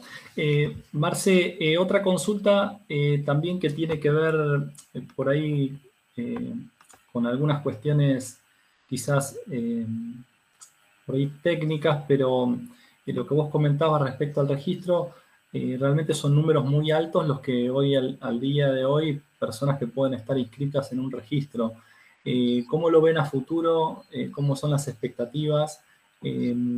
La gente en general está muy conforme con la forma en la cual se ha trabajado y por supuesto no sé la impresión desde un ministerio, desde una dependencia ministerial, cómo lo ven ese tema, cómo están, ven que hay un avance, ven que la sociedad también responde, ven que la sociedad también está comprometida con este proceso de ampliación de derechos. ¿Cuál es tu visión al respecto? Yo siempre digo, cuando uno quiere un poco cuestionar la resolución 800 de alguna forma, que es la que genera el REPROCAN, y que de alguna forma respalda a la ley 1537, o sea que estamos arrancando originariamente la misma ley que habla que la 1537 es un marco regulatorio para la investigación de cannabis. O sea, esa es la ley que tenemos. O sea, todavía no salimos de esa ley, todavía la que nos rige es esa ley. Tiene una resolución esa ley que es la 1537, que decía que solamente se iba a usar en epilepsia refractaria, el único prescriptorio iba a ser el neurólogo. De ese escenario, 2019, llegar a hoy, donde no hay, o sea, simplemente el médico prescriptor es un médico con matrícula vigente. y que no hay límite en cuanto a las patologías o síntomas, o sea que no me hace una definición, no me limita ese proceso, y que me pone 9 plantas florecidas y no me limita en cuanto a la concentración de THC. Me parece que eso es una ampliación importante. Claramente se le hizo una observación agronómica, si el Reprocan en el anexo 2 mencionaba el cultivo exterior y claramente hubo que sacar ahora en esta nueva discusión, en este nuevo consejo consultivo, claramente mencionar, porque estaba mencionado el cultivo exterior como posibilidad, porque no entiende que la ONG cuando cultiva para 500 pacientes, obviamente que lo tiene que ser un escenario de cultivo exterior y después veremos cómo hacemos para controlar la calidad de ese proceso. Claramente que ahí va a estar el desafío, pero el cultivo exterior es un cultivo natural. Ahora uno entiende que cuando uno vincula al cannabis en el uso terapéutico medicinal, el poder controlar las distintas condiciones de cultivo, cuando más se pueda controlar, más chance tenemos de impactar menos en el producto final y que sea más predecible. Bien, entonces el cultivo interior, como se llamó en la primera etapa, era como el que nos permitía avanzar sin tener que tener ya desarrollada esta red de laboratorio analítica, porque arrancamos con el que menos podía impactarse por estímulos ambientales y todavía no estaba desarrollada la cadena de analítica. Bueno, ya si vinculamos a la ONG, tenemos que vincular claramente el cultivo exterior y esta red de laboratorios tendría que rápidamente mejorar para impactar eso. Yo creo que eso, soy crítico del proceso, porque el proceso es como que se va escribiendo a la medida que se va avanzando en el proceso. Uno diría, ¿por qué cuando salió Reprocan ya no estaba toda la línea de controles de calidad? Porque había una presión social, porque había presos, por eso que siempre digo, caemos siempre en lo mismo, o sea, es que había presos por plantar, entonces los que asistían a los pacientes estaban con riesgo de ir presos. Obviamente que uno quiso contener ese escenario y como procesos de calidad seguramente bajó un poco la calidad o la vara para decir, bueno, me permito porque todavía hay mucha legislación penal que puede impactar. Pero saliendo de ese escenario, tenemos que avanzar. El cultivo interior tenía unas determinadas condiciones de cultivo y de control de calidad y buenas prácticas. Cuando vayamos al cultivo exterior, vamos a tener que vincular con las buenas prácticas de cultivo manufacturero, porque seguramente ahí tenemos mayor impacto ambiental, entonces la analítica tendrá que ser de alguna forma más estricta para recoger algún tipo de contaminantes, pero son procesos que lo tenemos que transitar sin mirar la legislación penal. Acá estamos discutiendo un proceso de control de calidad y me parece que eso es lo bueno que tendría que tener Reprocan. Pero bueno, hoy es el paraguas de muchas situaciones y si entre todos lo entendemos y lo contenemos, vamos a haber logrado un montón de cosas. Y yo creo que la sociedad lo ve como una herramienta. Entiendo que hay gente que está un poco más, con una demanda más, con mayor celeridad, y la entiendo también. Pero bueno, es un proceso social, sociocultural, llamémoslo, en un Ministerio de Salud atravesado por pandemia y que tiene a contener muchos procesos. Fíjense que ahora va a venir una ley integral que menciona el desarrollo industrial. Y claramente el cannabis medicinal también tiene que tener un lado industrial o de cadena de valor. ¿Cómo cuando uno habla de la gratuidad de un proceso, cómo el cannabis medicinal iba a ser gratuito? O sea, si gratuito no hay nada. O sea que si vos le aplicás luz a la planta, tendrás que pagar la electricidad. Si le aplicás determinado sustrato, lo tendrás que comprar. Si le vas a poner algo que saque un contaminante, también lo tendrás que pagar. O sea que la palabra gratuidad que fue mencionada en la ley, porque lamentablemente fue mencionada en la ley, me parece que fue uno de las grandes barreras de acceso. Mencionar que algo va a ser gratuito y que no cultiva mamá, total yo te lo voy a dar gratuito, me parece que fue un mensaje de los que más impactó negativamente en el desarrollo de cannabis medicinal en Argentina. Hoy se sacó la palabra gratuidad, se plantea la posibilidad de cultivos controlados, se plantea involucrar especialidades medicinales, formulaciones magistrales. Me parece que hemos dado un salto de calidad. Nos faltan procesos todavía. A este proceso, para completarlo, faltan los procesos de control de calidad. La red de laboratorio es muy necesaria para este proceso. Pero fíjense, tenemos la posibilidad hoy de inscribir germoplasma nacional o variedades nacionales. Porque también esa es la pregunta, ¿cómo ustedes permiten el cultivo y no permiten que haya un desarrollo de genética o de semilla? ¿De dónde viene la semilla? Bueno, en Argentina, llamativamente, parecía que la planta ya nacía sin la semilla. Bueno, claramente había que generar ese escenario. Bueno, ¿qué no encontrábamos? Que el INASE tenía, como ANMAT, tenía una disposición contraria a la inscripción de cannabis en determinados registros. Bueno, vamos a resolución conjunta, hubo mucha decisión política por parte de la autoridad del INASE y entonces empezaron a generar un escenario favorecedor. O sea que Salud e INASE tuvieron un punto de acuerdo claro para que eso fuera posible. Es un dato muy positivo, donde la decisión política desafía de alguna forma el marco regulatorio y encuentra cuál es la herramienta para poder de alguna forma resolverlo. Bueno, lo resolvió en la resolución conjunta, ya hay algún producto que está tendiente a alguna variedad de Argentina que está caminado a ser registrada, y seguramente eso va a dar origen a los bancos de semillas. Entonces después cuando el autocultivador quiera cultivar va a poder recurrir a determinado banco de semillas que tiene determinada variedad, con determinado costo. No apliquemos mal la gratuidad, porque si no vamos a seguir mintiéndonos. No apliquemos mal la gratuidad, sino que vamos a tener un costo razonable para lo que es una semilla nacional, y vamos a tener un cultivo que va a ser predecible porque arrancamos de una variedad conocida con determinadas características. Entonces seguramente el producto final va a ser conocido. Entonces, digo, esos escenarios Argentina lo está caminando. Ya digo, o sea que mientras todo esto pasa, se siguen generando barreras y se siguen derribando barreras para poder acceder a un producto seguro. O sea que todo esto es dinámico. Por eso digo, no nos detengamos tanto en la crítica y sumemos procesos. O sea, yo entiendo la crítica de la compañera, porque a todos nos quedó esa sensación que si prescribíamos alguien nos podría penalizar. Pero la pregunta es, ¿ese mensaje es un mensaje que surge de alguna legislación o surge de nuestra propia formación, que nos parece que si nosotros prescribimos, alguien nos puede venir a meter algún tipo de conducta punible? Punible, el médico está totalmente expuesto porque maneja herramientas totalmente impredecibles en determinadas condiciones difíciles de sostener, y yo como médico sé que cuando entreno a un médico le digo, mirá, gaucho, vos vas a cobrar esto por un bono de idioma y te van a poder ajusticiar con esto, porque si algo sale mal, vos vas a ser responsable. Es un poco la lógica de los actores de salud, comprometerse más de lo que podrían beneficiarse en un proceso. Y cannabis lo desnuda más claramente, porque la medicina defensiva nunca se llevaría de acuerdo con cannabis, porque uno diría, no, pero pará, esto es un proceso que de alguna forma te podría inculpar. Y esas preguntas que se hizo la compañía me las hacía yo cuando en 2013 yo decía, pero ¿cómo este profesor canadiense plantea este escenario en Canadá y Argentina? Y yo digo esto en Argentina, y ¿se puede prescribir o se puede prescribir? Pero bueno, ANMAT hoy tomó una postura diferente. Dijo que la responsabilidad es médica, o sea que nos tiró la responsabilidad. Entonces yo decía, bueno, si vos me das la responsabilidad es mía, déjame que la indicación también la defina yo. Entonces ahí viene el concepto de que el Ministerio de Salud va a evaluar la indicación médica para determinadas indicaciones, para ver si la evidencia no es, como dijimos, doble ciego controlado, sino que justificaría el uso en este escenario de determinada definición médica, porque creo que el médico todavía tiene esa responsabilidad, pero también tendría la virtud de poder elegir adecuadamente una herramienta cuando lo considere necesario, y quizás el Estado lo que tiene que asegurarle es que se capacite bien y que la herramienta tenga controles de calidad, o sea que esté libre de contaminantes, por ejemplo. Ese sería un escenario que uno como médico iría de alguna forma a plantearse. No si esto está prohibido. Yo quiero sacar la palabra prohibido porque me parece que eso nos lesiona. No sería la discusión que a mí me parece que es enriquecedora. Esto está prohibido. Porque yo siempre discuto esto porque eso fue una discusión que se dio en el mundo. Cuando alguien fue a los tribunales a preguntar por cannabis, los tribunales lo primero que contestaron, esto está prohibido. Bien, en la evolución de la respuesta, de esa respuesta inicial, año 99, terminó en una legalización en Canadá en 2018.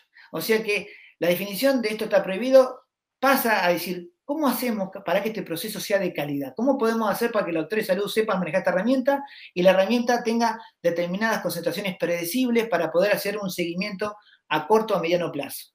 Esa me parece que es la discusión que tiene que dar hoy Argentina. Si seguimos pensando que el problema es que esto está prohibido, no sé por qué eso. Bueno, claramente porque está la legislación penal vigente, pero esto está prohibido. Al MAT, no, de alguna forma, y lo que hace la JIFE, que imagínense que la JIFE es la Junta Internacional que fiscaliza estupefacientes, nos da recomendaciones. No nos dice qué hacemos fronteras hacia adentro, qué podemos hacer con los estupefacientes. Nos da recomendaciones, ¿no? Y uno sabe que genera un marco, por ejemplo, y esto se vio cuando los proyectos de investigación empezaron a importar semillas, no podían usar bancos porque de alguna forma la comercialización en lo que es el ámbito internacional está de alguna forma penalizada, porque es un estupefaciente. Digo esto porque uno piensa que la dificultad la encontramos fronteras adentro. No, fronteras afuera. Cuando uno quiere buscar importar determinada semilla y la quiere pagar, no la puede pagar. Porque no la puedes pagar porque la transacción está penalizada. Claro. Digo porque para que uno entienda lo dificultoso que es el proceso. O sea que cuando uno quiere pagar, no la podés pagar. O sea que vos vas a elegir Equibanco que va a pagar la transacción y no la podés. Entonces vos decís, entonces la importación claramente es compleja. Entonces claramente desarrollemos producción nacional, porque si cada vez que queramos ir al exterior vamos a encontrar esos escenarios. Bueno, la única salida de esos escenarios es regulaciones internas, muy a favor de la producción nacional. Contener a nuestra población de la producción nacional va a ser para mí, pero que nadie quede afuera, o sea, que no sea el gran productor, que el pequeño productor, la cooperativa, como ustedes quieran llamarlo, todos esos escenarios nacionales, para mí son los que mejor están preparados para dar una respuesta adecuada. Argentina hace años que viene trabajando este proceso.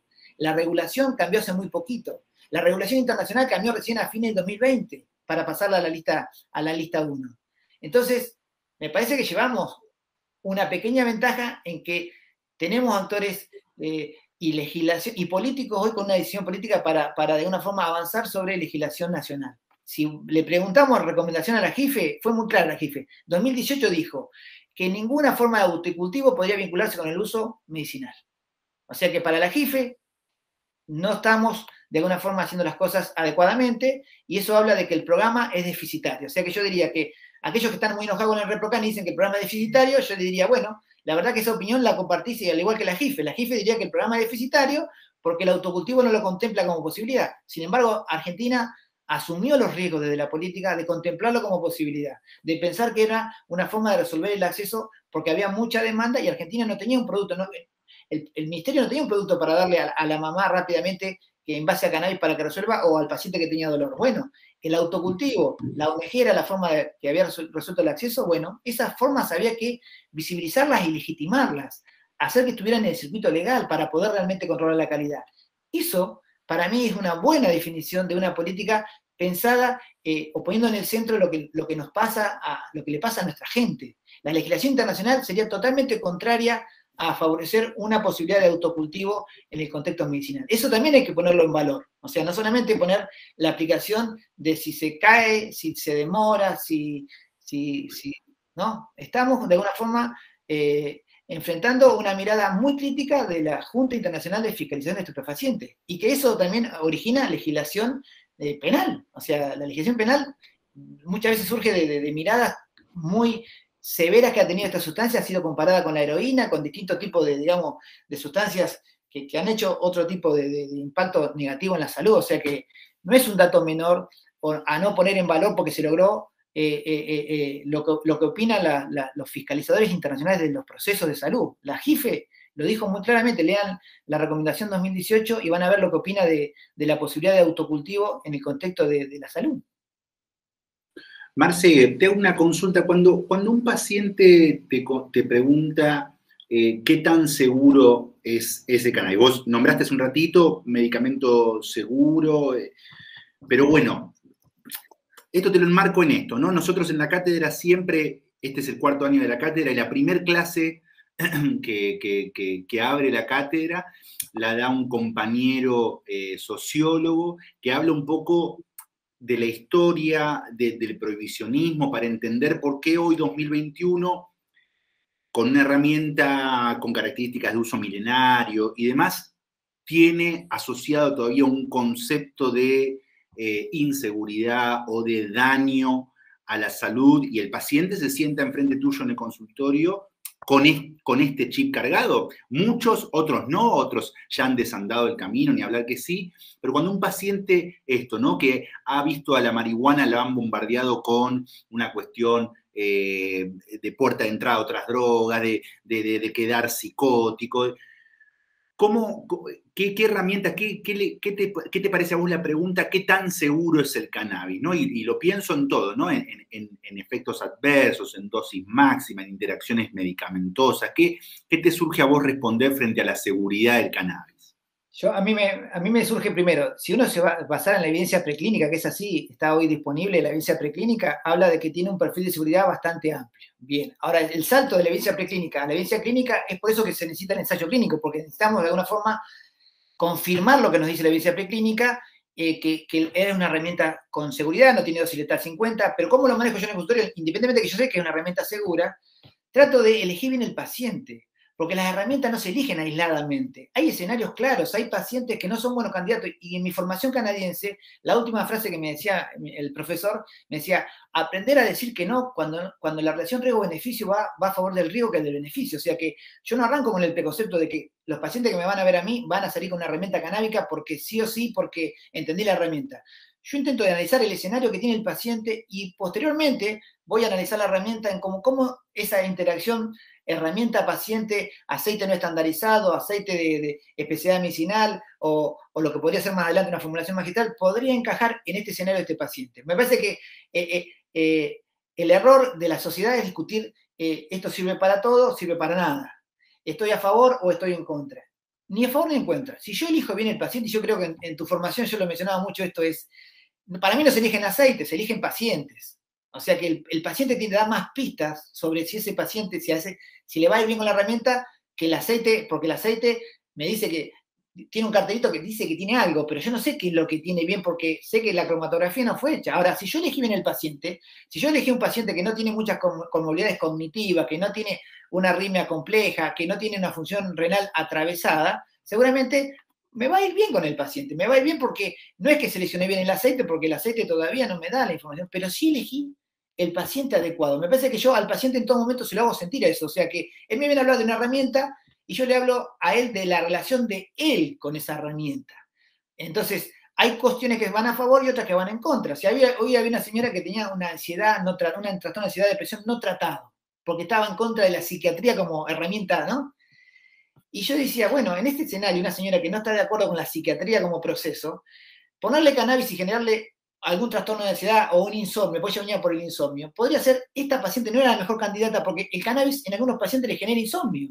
Y justamente esta paciente no tenía una contención desde las herramientas tradicionales de su trastorno de ansiedad y depresión. O sea, yo prefiero siempre construir la base del tratamiento adecuado y ponerle el cannabis como ese compañero que ayuda a perfeccionarlo. Cuando encuentro que un paciente no tiene la base de tratamiento, se lo trabajo para que lo incorpore y le digo, usted está de alguna forma desaprovechando la oportunidad de cannabis, porque si usted tuviera este analgésico de base, sería más fácil que el cannabis le haga efecto. Si usted tuviera este antidepresivo de base, seguramente sería más fácil que el cannabis le mejore el sueño. Bien, entonces no entro en esa discusión de el cannabis versus los opioides, el cannabis versus los antidepresivos. Para mí, yo elijo bien el paciente si veo, lo primero que veo es cómo está abordando las estrategias tradicionales, qué recorrido tienen estrategias tradicionales, y como decís vos, indago también sobre los preconceptos, porque si el preconcepto es que esto está prohibido, eso no se discute en el consultorio médico. Si el preconcepto es voy a sentir cosas muy raras, muy alucinógenas, digo, no, esta herramienta no tiene esa particularidad, es mucho más, usted usa herramientas mucho más potentes con respecto al efecto. Imagínense el paciente parkinsoniano que ya tiene de base algún tipo de alucinaciones y alguna de la medicación también potencia alucinaciones. Digo, no, quédese tranquilo que ese escenario no, pero usted va a usar pequeñas dosis para tratar de no impactar como impacta la levodopa en el movimiento, porque indudablemente que la herramienta potente para impactar el movimiento es la que usted tiene de base el tratamiento. Esto va a ir sobre calidad de vida, sobre calidad de sueño, sobre calidad de humor. Entonces, me parece que ahí está para mí el arte del cannabis, que es el arte de la medicina, tratar de sumar estrategias terapéuticas que hagan que la calidad de vida del paciente sea mejor, sea cannabis, sea acupuntura, sea medicina china, sea homeopatía, la que a ustedes se les ocurra. Me parece que si eligen bien el paciente van a encontrar también rápidamente cuál sería la alternativa que lo puede ayudar. Si ponen toda la fortaleza en que este es el aceite bueno para, ahí me parece que es una mirada muy acotada. Cuando hablabas del Reprocan, una cosita que quiero agregar también, está esta cuestión del traslado de derivados canábicos, ¿no? El traslado, el poder transportar cannabis, que no ponen una limitante tampoco, no es que, porque un paciente ayer me preguntaba, pero solamente puedo transportar el frasquito de aceite. No. Bueno, el anexo 2 menciona hasta 40 gramos de flores y hasta 6 frascos, pero claro, en un proceso de autocultivo, imaginémonos que si es una ONG la que tiene que de alguna forma transportar este tipo de material, sería mucho más. Entonces, entre las cosas a modificar del anexo 2 es definir transporte en distintas situaciones, aparte del autocultivo o el tercero, que podría uno decir, bueno, 40 gramos o 60 gramos o 6 frascos, 10 frascos, podría ser un valor adecuado que se puso igualmente abajo, que se puede modificar según la necesidad, ese parrafito como para que los anexos se fueran ajustando a la realidad argentina. Claramente cuando planteemos ONG y esa cantidad de pacientes que puede de alguna forma asistir a una ONG, ese valor de transporte va a ser necesario estimarlo y estipularlo. uno trató de no estipular tanto en la letra, pues ya digo, y vuelvo a hablar, es mientras haya una legislación penal tan pendiente del desvío, cada vez que uno pone un valor, parece ser que tenés que, si es 9, el 10 sería narcomenudeo. Y vos decís, no, entonces uno trataba de no tener que expresar datos que sean de alguna forma tomados por la legislación que de alguna forma está mirando el desvío.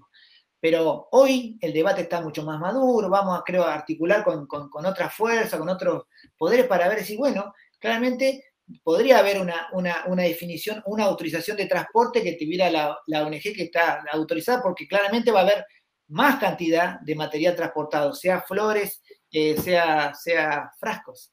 Hay que tenerlo en cuenta. Claramente es una buena pregunta. No, y aparte también es una situación de las más tristes. Vos hablabas de allanamiento hace un ratito, que comparto 1000% la situación, aparte de la brutalidad de la fuerza de seguridad también con respecto a cierta cuestión, pero lo del transporte siempre me pareció como algo muy evolucionado con respecto al ReproCan, porque nada, abundan las historias de requisas en rutas, Peri Mar del Plata, Peri Bariloche, estas que uno sabe que van a ir en búsqueda de, inclusive esto, la legislación también tiene en consideración esto que me parece muy interesante y apoyamos todos, ¿no? Desde el equipo de nuestro ReproCan, ¿no? De ReproCan BIS, la cuestión esta de poder brindar una cuestión de seguridad y de ir transformándolo. Yo que te conocí en el año 16, que parece que fue hace 1 millón de años y fue hace 5 años nada más, nada, me pienso en ese momento y pienso en qué difícil. Yo, inclusive, lo que decíamos en la Expo Cannabis, nos jactábamos de hablar de quimiotipos de cannabis y hoy los yanquis, estos que escuchamos, Russo y Zula, vienen a decir, che, también están los terpenos, también están las cuestiones ácidas.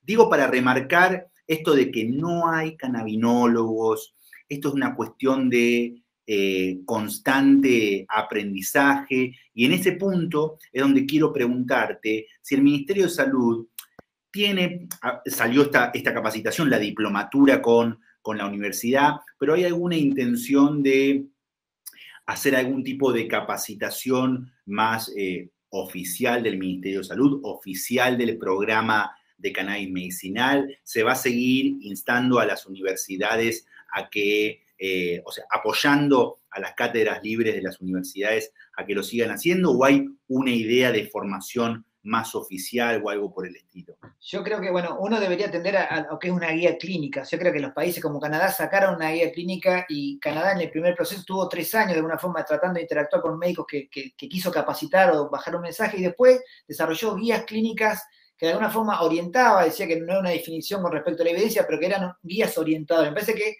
Argentina podría llamar a muchos de los actores que trabajan en las universidades y pedirles que entre todos trabajemos una guía clínica que sea orientadora para todos los procesos, o sea, de la buena práctica de cultivo, manufactura. Imaginémonos que esto es lo llamativo de cannabis. En cannabis tenemos como una guía clínica y empezamos hablando de buenas prácticas de cultivo. ¿Cuándo los médicos íbamos a hablar de esos escenarios? O sea, era impensable. Marco legal, buenas prácticas de cultivo, buenas prácticas de elaboración. Me parece que esas guías, por lo menos a mí me tocó mucho la guía canadiense, pero también siempre miro mucho la guía israelí, son procesos. O sea, la capacitación, la educación es una capacitación continua, y nuestras universidades, haber metido esto en la currícula, habla de que esos procesos van a tener una continuidad. Pero me parece que las guías clínicas, y que se vayan actualizando, son una forma de llegada que podemos tomar como modelos, ya te digo, israelí o canadiense, que nos van a aportar una llegada más a todos los actores, y que todos estén contemplados. Ojalá los encuentre ustedes en algún capítulo y me voy a llenar de emoción, porque creo que son actores necesarios y en este proceso colaboraron mucho. Marce, hablando de esto, no quiero que dejes de mencionar, hace muy poquitito en la Expo hiciste la presentación del libro Cannabis Medicinal, que junto a nuestra amada Celeste han redactado en los últimos años, y me parece muy interesante y muy adecuado que 2 actores o 2 referentes como ustedes, que uno sabe y los viene conociendo y son son faro para nosotros, hayan podido desarrollar esto. 2 palabritas, si querés, del libro, cuál es la intención del libro, hacia quién está orientado, nada, no quería que termine la conversación sin que podamos hablar un poquito. Eso que, nada, nosotros nos lo trajimos uno cada uno, ahí hojeándolo, me hace recordar mucho a un libro que se llama La farmacia canábica, también un libro que no me acuerdo ahora los autores, pero un americano. Exactamente, también. Porque es eso, ¿no? Hay información médica, técnica, pero hay un lenguaje bastante simplificado y demás, por eso quería hacerte esa pregunta. Sí, esto fue una forma de validar y de alguna forma poner en valor lo que ya se venía diciendo a través de una revista canábica. O sea, que de alguna forma todo esto pasaba en una revista canábica y de repente aparecemos los médicos o determinadas situaciones en una revista canábica y cómo poner en valor eso. O sea, que de alguna forma interactuar, que la planta de cannabis aparezca en una primera parte del libro mencionada desde la botánica, desde cómo serían los preparados. Me parece que ese es el conocimiento necesario para que cuando se nos siente un paciente frente y discute con nosotros, discute desde la solidez de lo que acaba de leer, de lo que sabe del proceso. Entonces el médico interactúa en una cuestión de esto, o sea, que es una guía de orientadora para los médicos, pero también para mí, para bañarlo de humanidad al acto médico y también para equilibrarlo. O sea, nosotros nos debemos bajar de esa forma de direccionar el conocimiento y lo que hay que hacer para, en este caso, bien, en este caso hay un proceso que contempla un cultivo, una planta, un paciente, una familia, un médico, un político, un investigador. O sea que me parece que eso de alguna forma se llama la guía clínica completa, pero para mí la palabra completa tiene que ver con que estamos todos ahí. O sea que yo no me puedo decir que ese X párrafo lo escribí solo. Sí puedo decir que me sentí contenido en este párrafo. Bien. Y no tan contenido en este párrafo. Bien. Pero lo interesante es eso, es que el que jactarse de que ese conocimiento que está ahí es un compartimiento estanco, que lo hice yo solo y dije esto, sería como equivocarse, porque el libro de la guía clínica seguramente dentro de un año vamos a estar cuestionándole qué pasó, que dijo algo de los cannabinoides ácidos que ahora no están así, que es de otra forma, que el terpeno X es el más importante, bien, pero animarse a de alguna forma poner en valor. Para mí la guía clínica completa es un resumen de cómo está Argentina en el 2021. Esto que ponemos en un libro donde aparecemos médicos, ponemos a la planta como un actor fundamental, que ponemos al paciente como con la cara, o sea, es el importante del proceso. Y el médico adaptándose a ese nuevo escenario. Me parece que la guía completa, y lo de completo no tiene que ver con el concepto científico, lo de completo tiene que ver con que está Argentina. Todos los actores, ustedes cuando lo hablan en algún punto, Alejandro dije, esto lo dije yo, en algún momento lo dije yo, o lo digo. ¿Bien? En mi clase parece escrita por ese párrafo, porque de alguna forma todos tuvimos esa impronta y el libro me parece que nos contiene a todos. Y para mí lo más importante es que cuando yo escribí un libro en el 2016, hablaba de la planta a través del paciente, o sea que parecía que el médico no hablaba de la planta, hablaba del paciente, ¿no? 2016, Marcelo Morante. Bueno, 2021, Marcelo Morante hace hablar a la planta más que a él. O sea, que la planta hable, que el paciente hable, que hable Meyulán. Y Marcelo está como un espectador que conduce ciertos procesos de cómo comunicar en determinados ámbitos. Está mucho más... no es el centro del proceso, o sea, la planta, el debate social, Argentina es el centro del proceso. Ese libro es una forma, para mí, bueno, nos contiene a todos, es completo porque nos contiene a todos, aún en los conceptos que puedan estar errados, porque por ahí un farmacéutico agarra ese concepto y dice, no, pero acá no se tuvo en cuenta determinado proceso farmacéutico de elaboración. Bien, perfecto, hay que tomar esa lista y seguramente en la guía que viene, en la guía completa del 2025, estará el concepto del farmacéutico, de la formulación magistral que bien le impacte a determinado paciente. Me parece que a ese libro lo tenemos que seguir escribiendo entre todos, porque marca un momento, marca el 2021. El 2016 yo lo marqué con un libro totalmente muy de dolor, de mucho dolor y no tanta planta. Hoy, 2021, hay más planta que dolor. Eso me parece que es la evolución de Argentina. Aparte, ay, perdón, Vir, ya te dejo una cosita que digo esto, ¿no? El libro con Mariela Sin Dolor creo que también demuestra esto que nosotros siempre decimos, que cuando uno se pone o se puso a trabajar y acompañar pacientes, vos decís, te desnuda como médico. A nosotros lo que decimos es, nos patea el tablero en la relación médico-paciente, en donde, obviamente, fuimos a universidades donde el discurso es vertical, nuestra formación es vertical, la relación con el paciente también tiene esta cuestión también media vertical de hacer lo que uno dice y demás, y creo que ese libro engloba un poco las experiencias más fuertes que tuvieron en relación a eso, que nosotros lo vivimos, que cada uno que se dedica, por lo menos desde la órbita que lo hacemos nosotros, ve estas cosas que impactan muchísimo en las historias del cannabis medicinal. Por eso, sí, me había olvidado de traer a colación también el libro Sin Dolor. Ahí nosotros dejamos en el chat de esta clase el link también para el libro Cannabis Medicinal. Vir, perdóname, ibas a hablar vos. No, en realidad, agregando un poquito a esto que venía diciendo Marcelo, que es al fin y al cabo la verdadera interdisciplina, ¿no? Que cuando uno lee una guía clínica o cualquier cosa sobre abordaje de un paciente crónico, en realidad siempre la recomendación es trabajar de forma interdisciplinaria, que es un poco algo que desde la medicina hegemónica, que tiene que ver con los circuitos de donde circula la salud, con la institucionalidad, con un montón de cuestiones, pero que no estamos logrando plasmar, digamos. Siempre destacamos que, o por lo menos desde nuestro equipo, que el cannabis medicinal es un cambio de paradigma de salud, de educación médica, como decís vos, de relación médico-paciente, pero el modelo médico hegemónico me parece que es interesante como cómo se traslada a la experticia, ¿no? No solamente por esto que decís vos de que a veces el cultivador sabe, a veces no, la mayoría de las veces sabe más que uno que hace ciencia sobre quimiotipos, sino porque el especialista de repente es como que es la planta o el sistema endocannabinoide, digamos, que se opone un poco a esto que viene pasando en la práctica médica, de que parece que hay especialistas, cada vez más especialistas de cosas cada vez más específicas, que si bien desde el punto de vista del estudio representa una facilidad para poner un embudo en la información que en medicina es como agobiante, que es inagotable, digamos, la cantidad de información, al mismo tiempo termina como particionando al paciente como si los órganos fueran cosas aisladas y cuando en realidad está todo formando parte de un sistema, que es un poco, creo que lo dice en la introducción del libro, que cómo el organismo funciona como una orquesta y que el sistema endocannabinoide representa un poco eso, ese concepto me encantó, que está en una de las primeras partes del libro, no sé si no es en la introducción. Sí.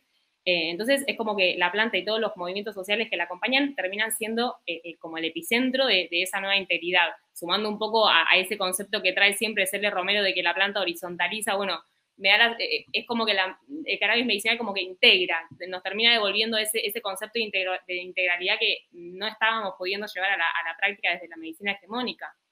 No, claramente, fuimos formados en relación causa-efecto, sustancia purificada, dosis X, determinada interacción, dosis, efecto definido. La planta nos pone en una expectativa muy compleja, o sea, incertidumbre. Tener 500 compuestos que desconocemos, 480. ¿Cuándo los médicos nos vamos a comprometer tanto como para, de alguna forma, yo recuerdo cuando me dijo uno de mis jefes, pero Marcelo, vos tenés un prestigio, o sea, exponer nuestro prestigio, entre comillas, ¿no? Claro, es una planta que te incomoda porque tiene muchos principios activos que te van a hacer equivocar, pero me parece que nos humaniza a los médicos en esto de que yo entreno muchos alumnos y el alumno tiene un miedo a la equivocación como médico porque la sociedad plantea que nuestros errores realmente son trágicos. Y yo digo, nunca nuestros errores son tan trágicos si estamos cerca del proceso, si estamos cerca como para darnos cuenta y ajustar determinada conducta. Bueno, cannabis nos expone en una instancia de desconocimiento y de asumirlo como tal y de variabilidad de proceso y que venga el cultivador y nos diga, Marcelo, no, esa no es la variedad que vos planteás, otra variedad la mejor.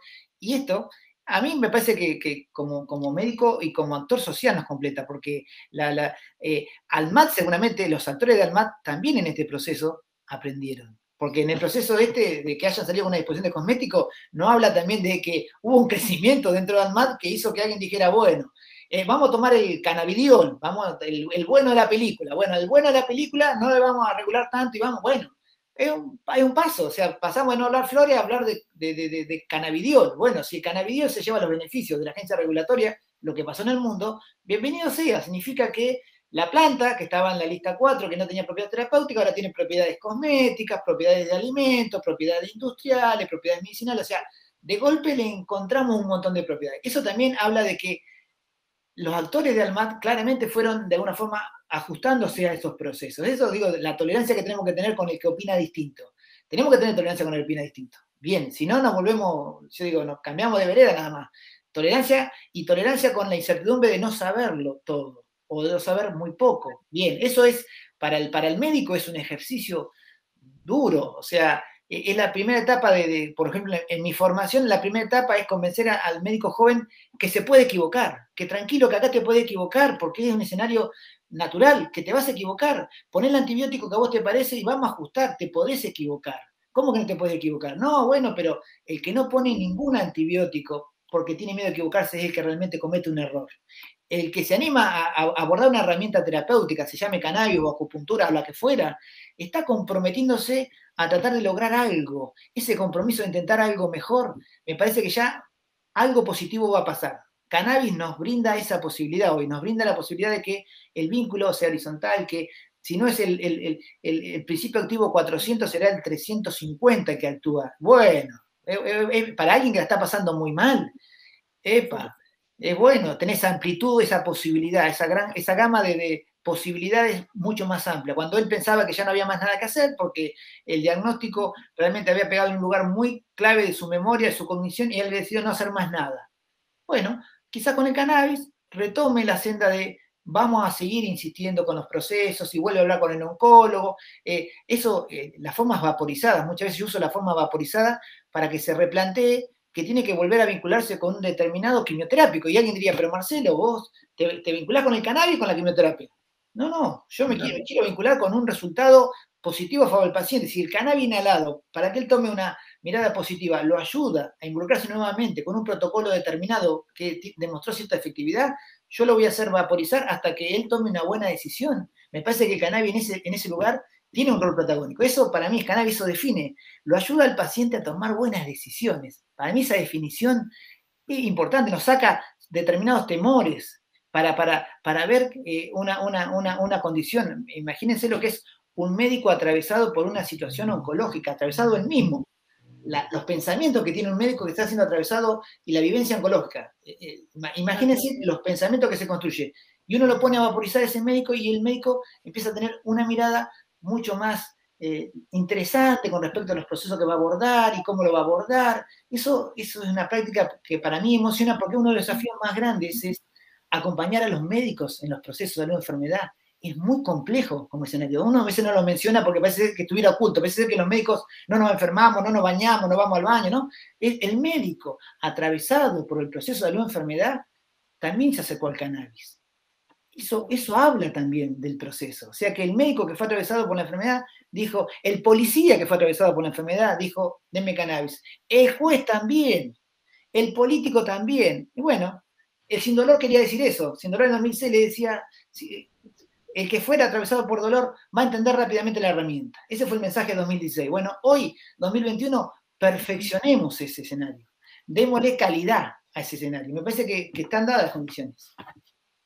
Y otra cosa que por ahí me parece importante destacar de lo que nos brinda la medicina canábica como herramienta es la accesibilidad, porque tampoco nos olvidemos de que si bien siempre trabajamos con la medicina basada en la evidencia y uno espera que los tratamientos que aplica tengan ensayos clínicos atrás perfectos que nos respalden sobre el uso de lo que estamos poniendo en práctica, la realidad es que los ensayos clínicos, todos lo sabemos, son largos, son costosos, implican recursos, digamos, son cosas que son difíciles de llevar adelante y la realidad en la práctica es que muchas de esas herramientas que se generan a partir de la evidencia científica con todas las letras, después no la podemos aplicar a los pacientes. O sea, yo trabajo con metabolismo, diabetes, obesidad, hay muchos fármacos que tienen una evidencia hermosa para ser aplicados, pero se lo puedo ofrecer a 1 de cada 10 pacientes que veo.